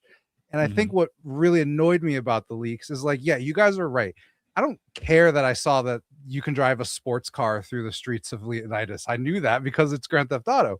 Yep. What frustrated me is that it became discourse, and really unintelligent discourse. Yeah. Grand Theft Auto 6 looks fucking terrible. Okay, cool. You're seeing a 2023 footage. Right. That's like the same thing with Wolverine. It's exactly what you brought up. Jean Grey is not even a playable character anymore, and we're talking bad about Insomniac and Wolverine about Jean Grey gameplay. That's not in the game anymore, supposedly. Whatever. Yeah. But that was, I think, what annoyed me about the leaks. And then it's like, we're talking about, Grand Theft, Rockstar is greedy. Rockstar is paywalling stuff, all this kind of stuff. This guy is charging $163,000 for ads, and then he rug pulls his crypto coin. And then, by the way, a lot of the games announced at ONL this year had $20 extra deluxe editions with locked content behind them. Right. Mm-hmm. So that was, I think, what frustrated me with the leaks the most. Is it's like, all of these companies are greedy, and we can argue about all of these things, but it's like it was frustrating to have to see unintelligent conversation going on about the game, and then you see this thing today, and it's like, if this is base PS5 footage, what are we talking about here? Yeah. Like, and we're just gonna argue that it's 30 frames per second. Dude, I saw the Earth's curvature when she's jumping. Like, come on. And I that will was, it was say- a smooth 30. Yeah. Go ahead, I I'm just sorry. don't understand why people watch leaks or look at the leaks. Agreed.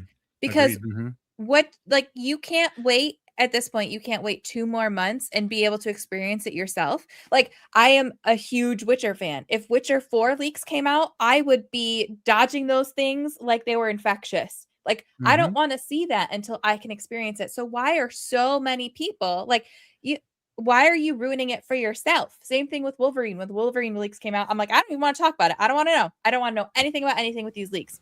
I don't care. Don't tell me. Bleh, zip it.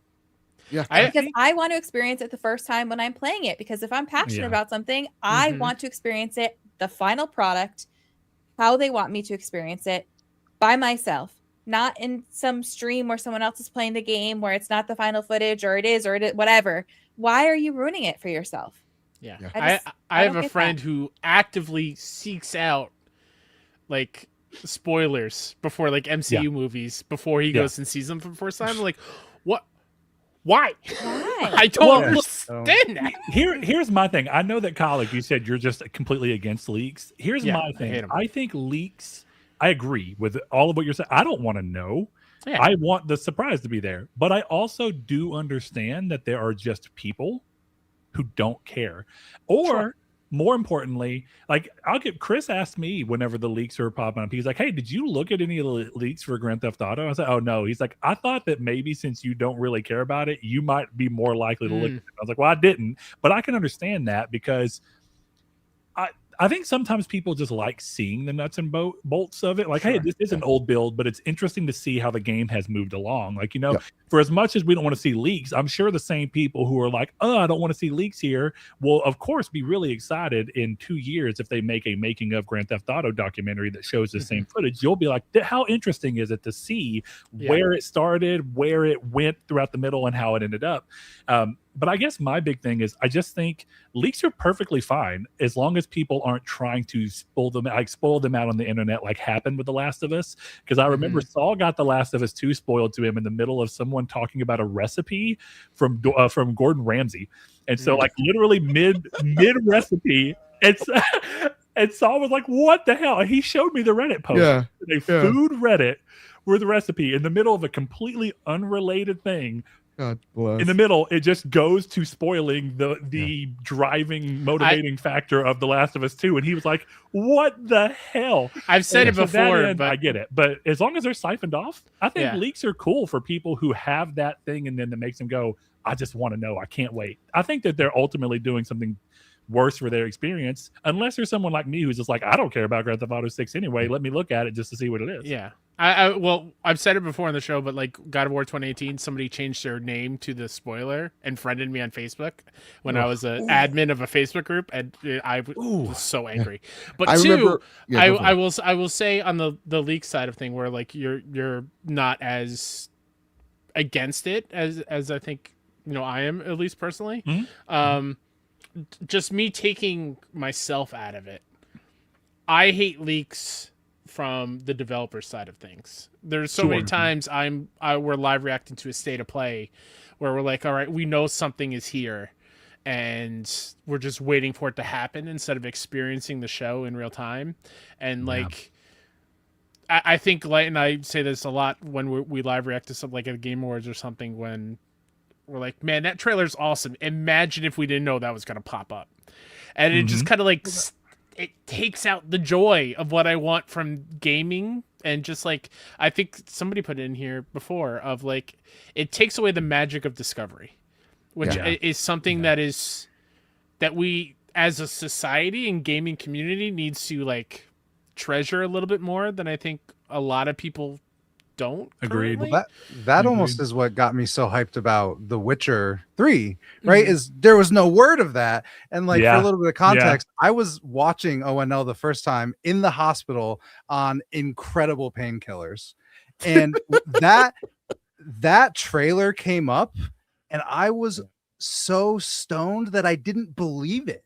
You're like, I was like, that's not real. And I went to bed. And then I woke up and I was like, oh shit, like that's happening. Is this real life? Have you seen the video? Like, exactly. Like it didn't, and no one had mentioned that, like imagine that PSX reveal, right? Again, I keep going to Last of Us Part 2 because it's my favorite game of all time. But imagine that PSX reveal when Sean Layden's like, we have one final game from a team that's been working on it for a little bit, and then it's just the shots of like the forest and the car. Insane. That's what I mean. Like, imagine if we knew that Last of Us 2 was going to be announced then. And, my heart paused. And I love The Last of Us 2 as well, but being there for that reveal, it reminded me of the reveal for Kingdom Hearts 3 back in E3 2013, where I was like, oh, what? And I think about that, I'm like, dude, Lao Fei unfortunately got robbed of that moment of excitement because it was just kind of known. And I know I didn't see it, but I knew. And how much more exciting would it have been if it was like, what the hell is this? And it's like, God of War, what? But you didn't have that moment, and unfortunately, it makes that it made that state of play feel less exciting than it really should have. It should have been a monstrous state of play. It became something you just expected. I expect you to be there because Tom Henderson said it, right? And I get media has to do it because that's how you get clicks and whatever. Right. I just personally don't like it. I don't know. I still fucking hate that. I've talked about that before. I won't get on my high horse again, but I just fucking hate that. That said, gang, listen. Clickbait sucks, man. We're running close to the end here. So for the what you've been playing, we're gonna focus on Plague Tale. What is it? Resonance. Cool. So Kyle Stevenson, take it away. Good sir. Shout out to the Plague Tale studio, Asobo, and the PR company for gifting me a code. I am not done with it. There's 13 chapters. I think I just hit chapter 8 or 9. Okay. I'm in there. It is gorgeous. I'm having a great Yeah. time with it. I yesterday when the review embargo thing lifted, I posted something on Blue Sky. I was like, yeah, I'm really digging it. Story's great. Sophie is awesome as a character. Not feeling the combat so much. The more I got into it, that kind of feeling kind of waned a little bit, and I am kind of gelling more with the combat. Okay. But if you've played a Plague Tale before, you know that their bread and butter are the characters and the narrative, and any kind of action thing is not on a God of War level, and that's not what I was expecting. But Sure. my biggest comparison that I can for resonance, If I can just jump in there. yeah, How much of this is a departure from the first game? Because Plague Tale, it's about, literally it's about like the Black Plague coming, swapping through the land, and it's all about this, otherworldly stealth game where you're using rats as your means of killing folks, right?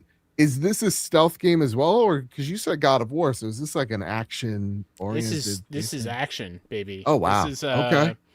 that kind of goes into what I was going to say is I've been itching for this style of game for a while now. This is filling the void that Uncharted has left. Because you play it. I know that's mighty. That's hot. That's lofty. I know. Yeah. But hold on. Oh Let no, me reel it but in. it's Let me reel it in. heartwarming though. Yes. Yeah. Yeah. It like Sophia is not a Nathan Drake. There's no quips. It's a very serious, focused narrative. But the Uncharted vibes I get are you're in the role of Sophia, a child who the game opens up where you are seemingly being tortured by nuns at a convent because you see visions, and they are trying to get these visions out because there is this treasure that everyone is after, and you eventually get saved by your father and his pal Pharaoh, I believe his name is, and then the tutorial is essentially like you learning all the combat things, and you live on this little community of other fellow plunderers, and then eventually you go off to try to get this treasure for yourself and explore where your father left off. And so it's very much like you're on this beautiful island, solving puzzles like an Uncharted-esque. There's light puzzles, which I find very, very fun and engaging and easy to figure out. Like, I wasn't like thinking, man, this puzzle sucks, this is too hard, which was great. But it's got like the action set pieces of some of the earlier Uncharted's. Nothing as intense as like the train or anything yet. Sure. But every once in a while it'll sprinkle in with some combat where you're fighting against the army that is also trying to go after the treasure. And that plays a little bit like a standard action game. You got your parries, which are very, very crucial. Standard attack, you can throw items to stun, you can kick people. My favorite thing is to Sparta kick 300 folks off the edge and in holes in the ground. It's awesome. But the main selling point for Resonance is Sophia's story and the setting and the narrative. I don't know who plays Sophia, but her performance is incredible. I'm excited to see how much further she goes on her character arc in this journey and what waits for her at the end. I'm trying really hard not to spoil what everything is because Yeah. it also, again, just because I'm hot off of it, is one of my favorite movies of the year. It's very Odyssey. It's like it's like the fable and history of everything. That's like, I think the main setting is like Venice, Italy. Like you actually go to Venice at like one of the early Really? levels and whatnot. Yes. Does it seem like it's going to be as heart-wrenching as the previous one? So are you talking of Requiem out of curiosity? Could be. Or Innocence, the first game. Yeah. Well, I bring that up because I just didn't get around to Requiem, which sucks because Yeah. I adored That's the the first second game. one, I think, right? Yeah, Requiem. I was the never second finished one. the second one. So the second one, the ending absolutely destroyed me, and I vowed I would never play another one. Like that's how it. Yeah, It was brutal. There's been some sad moments, but nothing heart wrenching where I'm like sobbing.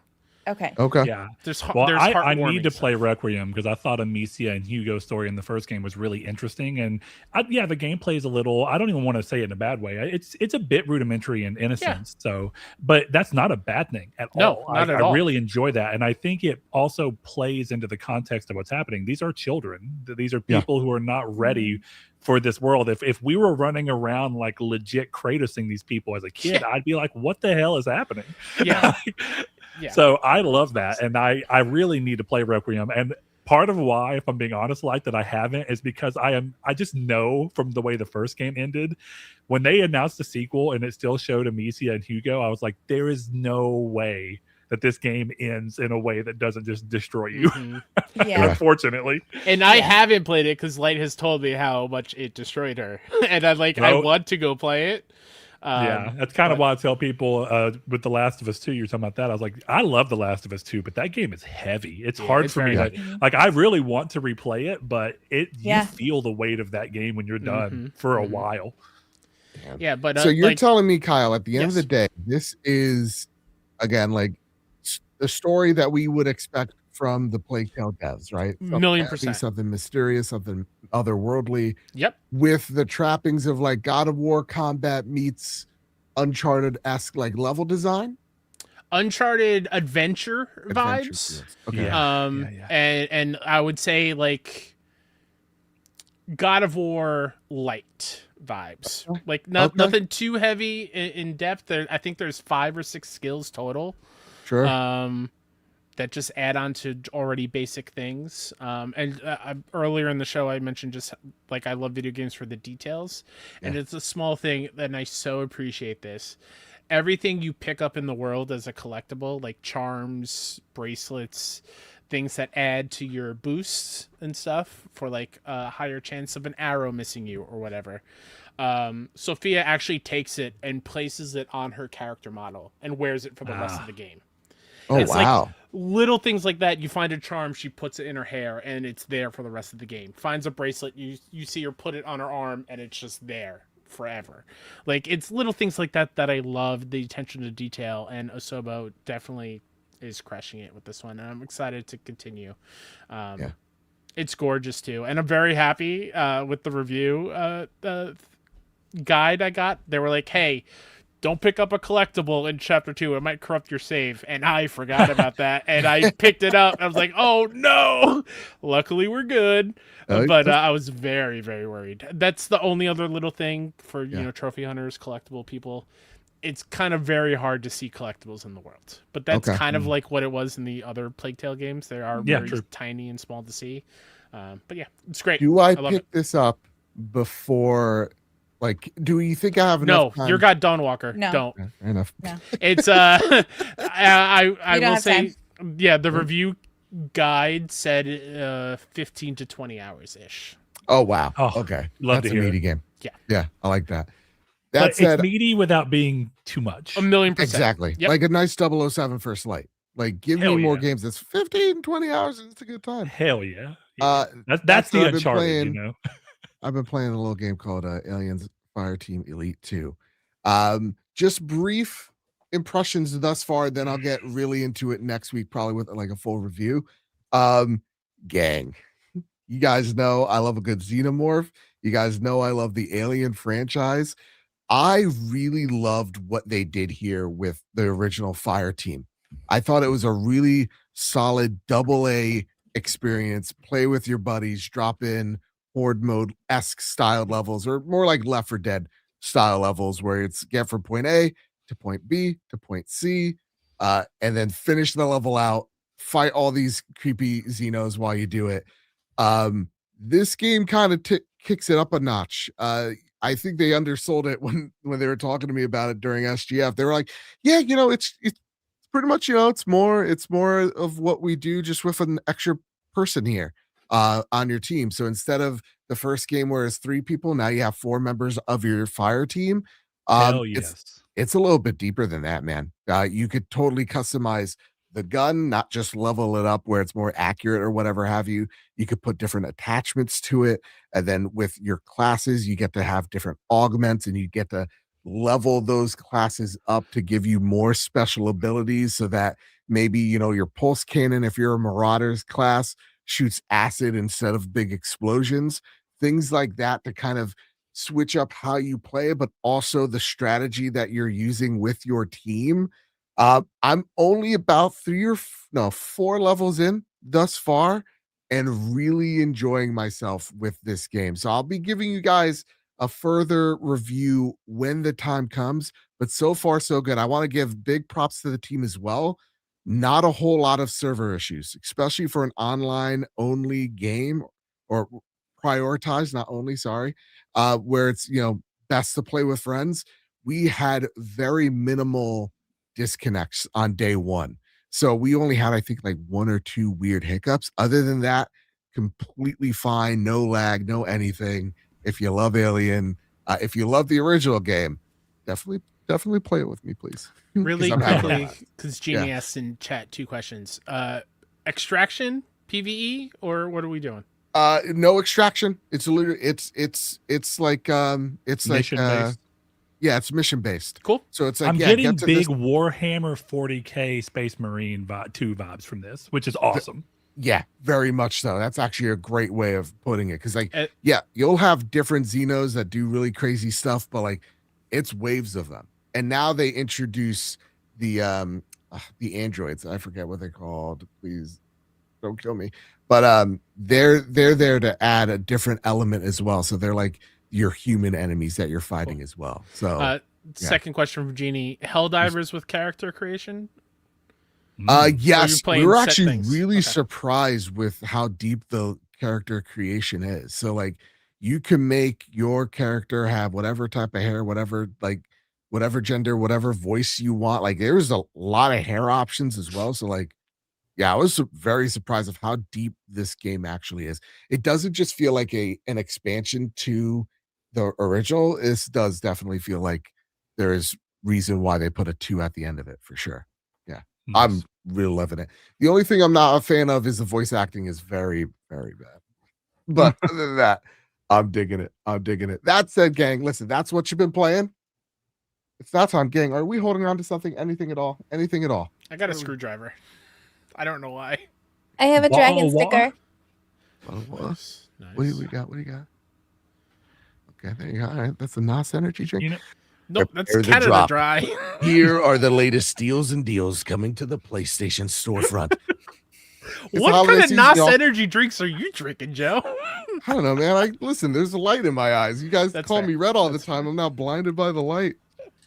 All right, y'all, it's time. We've been prepping you for weeks. Strap in, because games are not stopping starting next week. On August 31st, we've got Serious Sam Shadowverse and Lady Death Demonicron.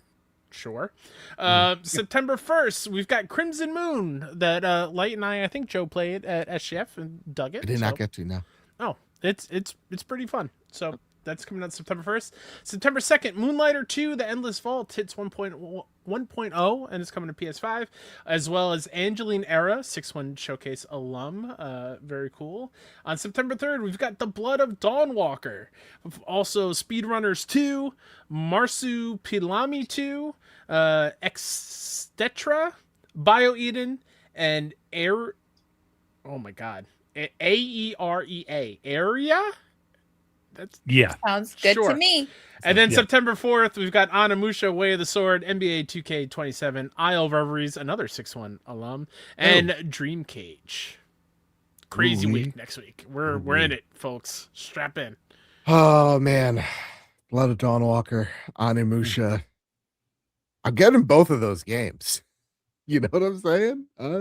I'm bummed I'm going to have to wait till I'm home from PAX West to play Onimusha. Yes. Which reminds me, if you play the updated demo, you get free charms on Onimusha when it launches next week. Oh, Dude, really? That was What a- opening that live thing. That was the thing that I was like, I don't think I've ever seen a demo get updated, but Yeah. What a cool idea. Like, Yeah. I've never played an Onimusha game, so I don't, I Ugh. mean, it looks good. Capcom make great games, and I love, they are hitting this sweet spot of making reasonably linked games at a reasonable budget that look AAA and feel AAA without seemingly necessarily blowing the budget, so that they can take risk like bringing Onimusha back, which is super cool. So I really want to try to find a way to work it in, but that updating of the demo, I was like, either they really believe in it, or they're really trying to push to get like a new wave of content so people who didn't go in the first time feel more of a pull to go through. But either way, it's a cool idea. They can't actually believe that people don't know what's coming out. It's at every goddamn show. I think people were just like with the last demo, they're like, I think it was like the difficulty was too easy. I think It was and they're too like, easy. okay, we'll crank it up a little bit. So maybe that's what they're doing with this update. My Onimusha pitch is Resident Evil with Samurai. There you go. Oh yeah. Sick. That's a gang. Listen, we're really getting into it, man. Hooey. That said, unfortunately, it's the last segment of the show, but our favorite segment. It's time for the Sony Pony Express. Cowboy Danger D writes in, question for the Sony Pony Express. Yeehaw. Non-gaming question this week. What time do y'all wake up every day to get your workday started? I have the absolute pleasure of waking up 5 days a week at 3:30 a.m. As always, love y'all and shiny side up. Whew. Could not be me, Cowboy. Oh, boy. Hey, fuck you. How dare you? How dare you? We're having a good time. You made me think about me going to work tomorrow. I will know what time I have to wake up starting next week. Fair enough. That's right, Figs. You're on a sabbatical. Brett, what time are you working? What time are you waking up tomorrow? I wake up at 7:20 every single day to be at work at 8 because work is 10 minutes away and it takes me about 20 minutes to get ready and then 10 minutes to get breakfast and stuff settled. So, you know, it's a well-oiled machine. I like that. Like, what say you? You could say, I refuse the answer or whatever. No. Right now, I'm getting up between 7 and 7:15 to get my daughter up for preschool, but she starts kindergarten in like 2 weeks. So I don't know what time that'll shift to. I won't wake up until I have to. But I don't actually usually start working until like 10 because I have to get her up and ready, and then I have to walk the dog, and then I have to make breakfast, and then, you know, it takes me a while to get ready. But I am up at like 7:15 and usually working by 10. And then I work from 10 to 5. And then typically after she goes to bed again, I'll work again. So I still have like the same amount of hours. They're just broken up differently. Yeah. God, it's nice working from home, that life. Good. What about you, Joe? What's that? What time do you wake up? It depends on the day because my schedule is kind of weird all the time. So like, it depends on when I'm meeting clients. So some days I'm waking, like tomorrow I'm waking up at 7. It's going to be a very early day. But the other day I woke up at 9:30. It was beautiful. So it's very crazy. Sometimes it works perfectly. Sometimes it's a sacrifice. But yeah, I wish my schedule was more set. Absolutely. But I typically try to aim for an 8 to 4 or a 9 to 5 schedule where I could work it in. So, you know, if it's an 8 to 4, I'm waking up at 7:11. Not because of what it's a funny thing. It's more like, just give me one extra minute. More than just like, I can't wake up at 7. I'll kill myself. Finding the little wins that you can take one more minute. 100%. And Brett, I'm like you. It's not a well-oiled machine. I run off. Oh shit! I'm awake. I gotta go shower. I'll get something on the road. I'm gonna tell him I'm late. That's how my day usually starts. So it's pure anxiety, which I'm unpacking a lot. That's something I tell a therapist. But Mr. Karasu writes in, question for tonight's show, mainly directed at Joe. How are you liking your new Ambernick device? Have you been playing with retro achievements enabled? If not, you should definitely try it out. I've been nose deep in my AYN Thor for months and haven't really touched anything else. Currently playing through the Pokemon catalog and some amazing ROM hacks. Yeah, I don't know what you're talking about. I don't. What's it? Amber? What? Oh, Ambernick.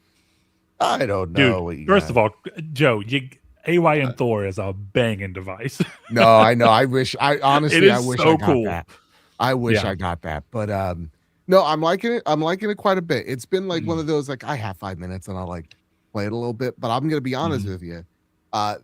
Now that I've picked up reading, I've actually been using the book more than anything. I just have. We love a reader over here. Yeah, honest to goodness. God, I had such a good joke lined up. No, I Well, know it's 2 like, hours in, but you know Joe, Mhm. right? Yeah. How many books do you think he has read in the Dungeon Crawl Carl series after recently just picking it up? 5. I'm gonna say 1. Joe? I am on book 3 right now. That's crazy, good. right? That's crazy. awesome. Proud of I know. you. Thank you. And it's made me more healthy of an individual.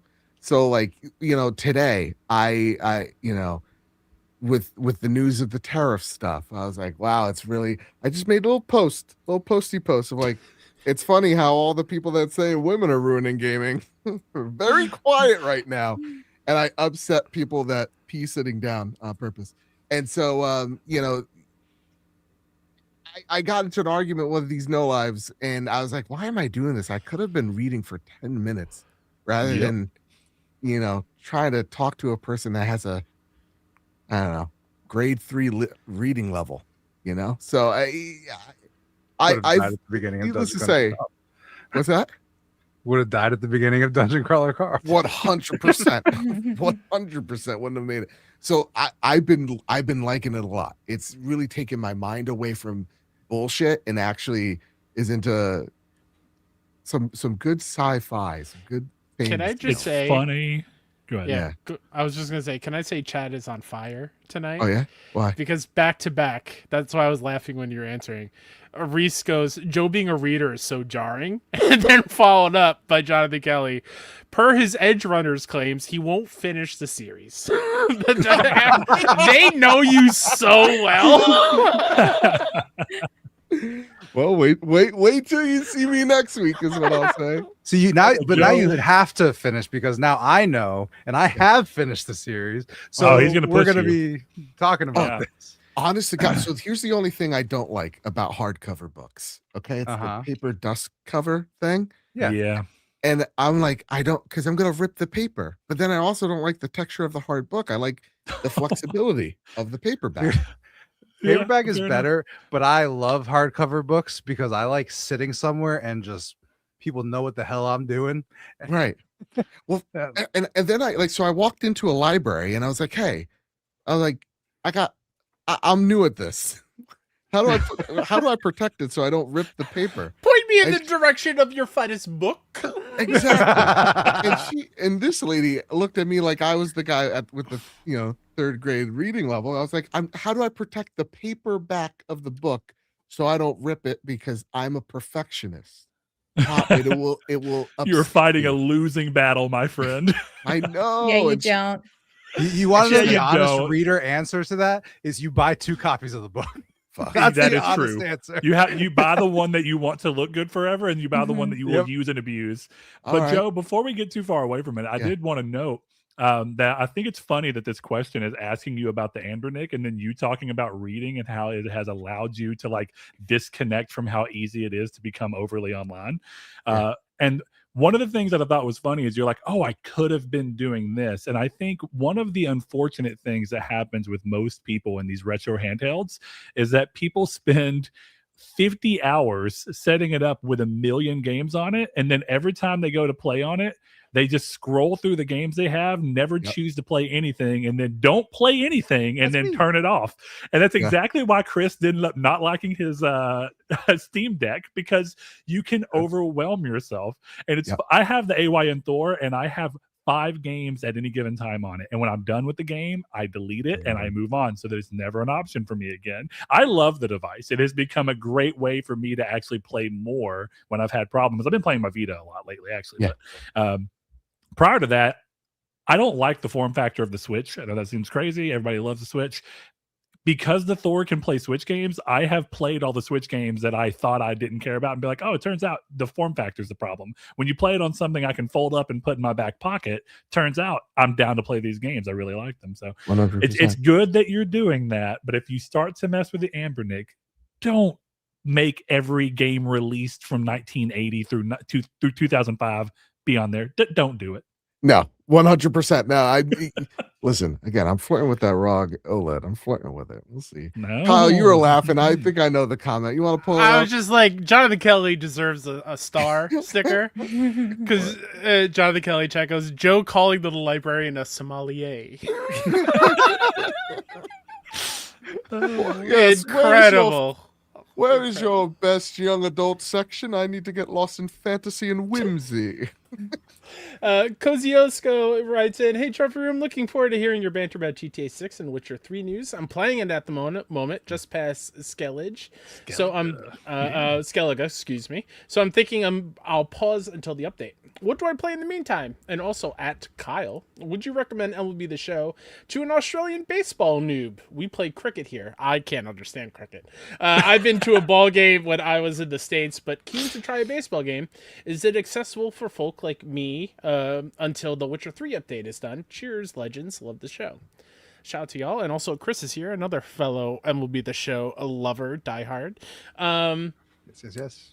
I think you should definitely check it out, especially because we didn't talk about it here, but it is a PS Plus game for September. So if you are interested in playing it and seeing why I sink 600 hours in every year, feel free. You don't have to play the online. You can do the career mode Road to the Show, which is generally pretty fantastic. Franchise is pretty good too. But yeah, I say check it out. If you are, a cricket fan, which... Oh, what is a wicket? I don't know. I just know it is part of a cricket match. Also, you can hit the ball backwards and still be in fair territory. Like, what's going on over there? I don't understand. But yeah, I think you should give it a try, especially because it's on PS Plus. I wouldn't say go out and, drop $60, $70 on it if you're on the fence. But since it is part of PS Plus next month, I say give it a shot.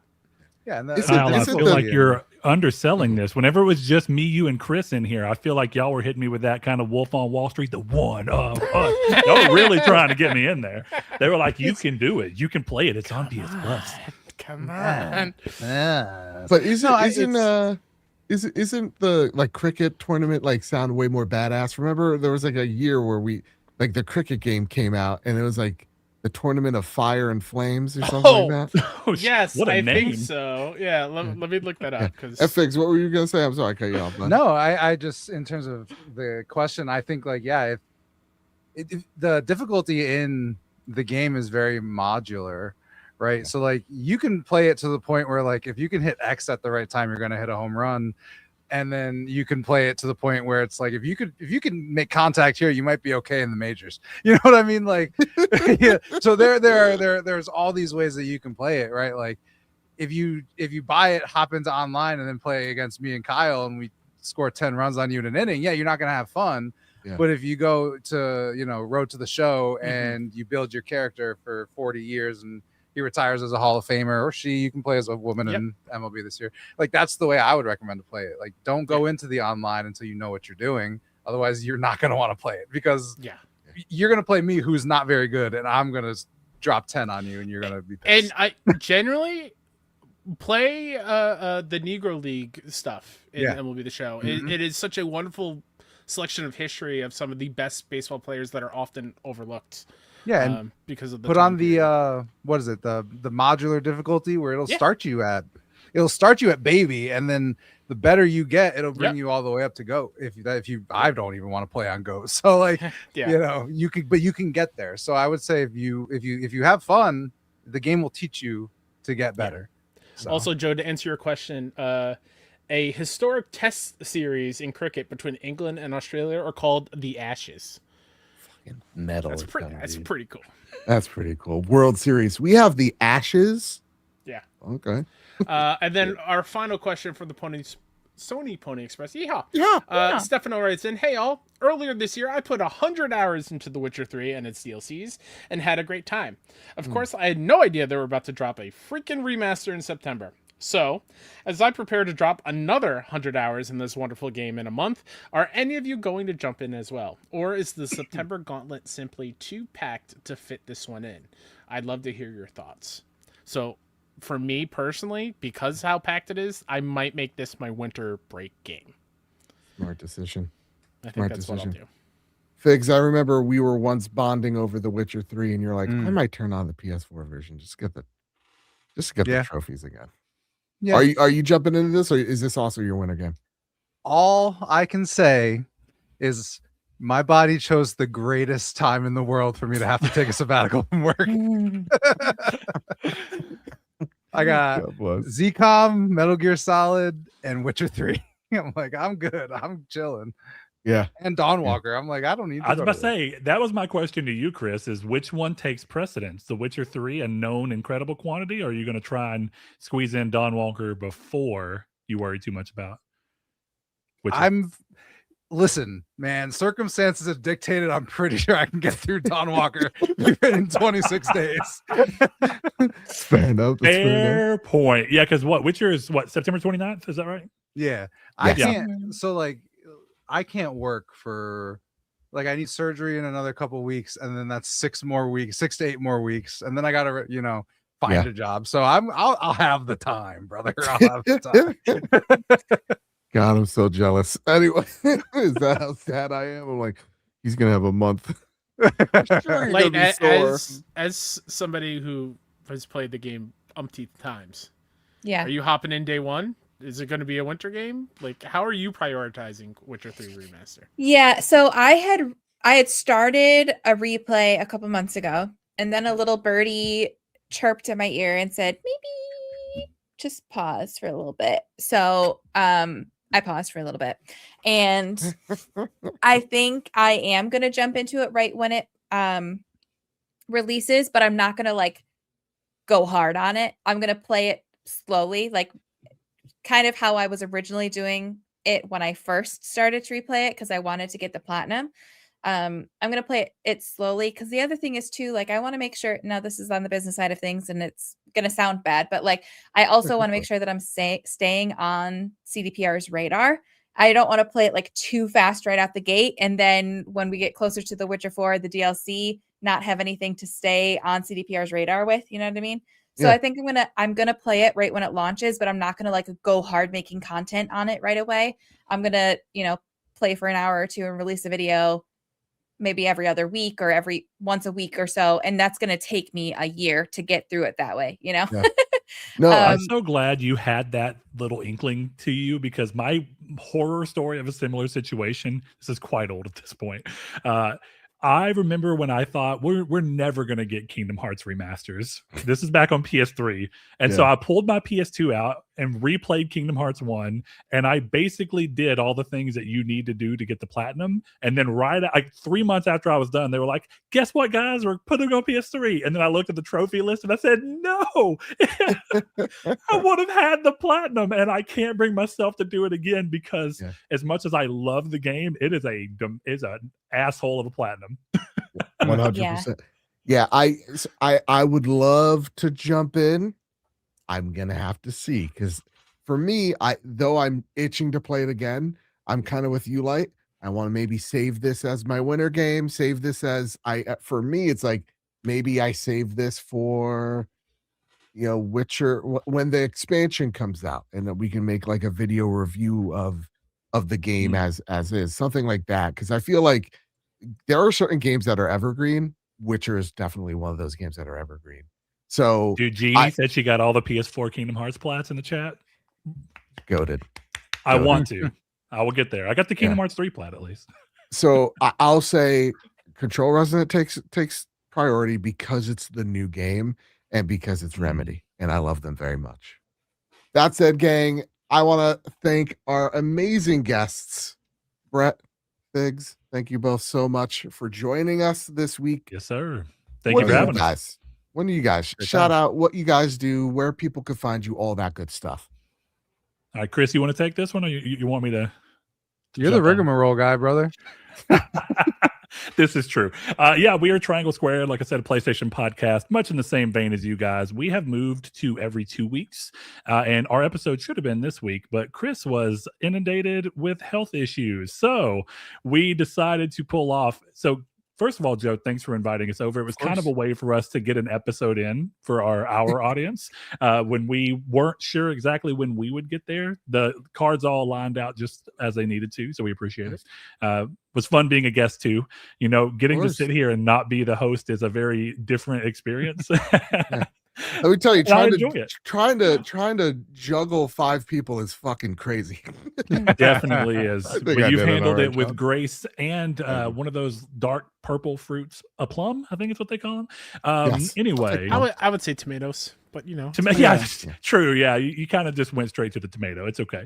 But Well, yeah, you know what? Tomatoes, my on... word. So us tomatoes. You can catch us on YouTube. Our channel is technically Nartech Gaming, Nartech, but you can find us on YouTube if you want to watch video. We do that. If you want to just listen on podcast services, we are there as well. So yeah, we'll be back in 2 more weeks. Give Chris some time to heal up and hopefully be good. But we appreciate you for having us on, man, for real. Of course. Super Thank fun. you guys for coming on.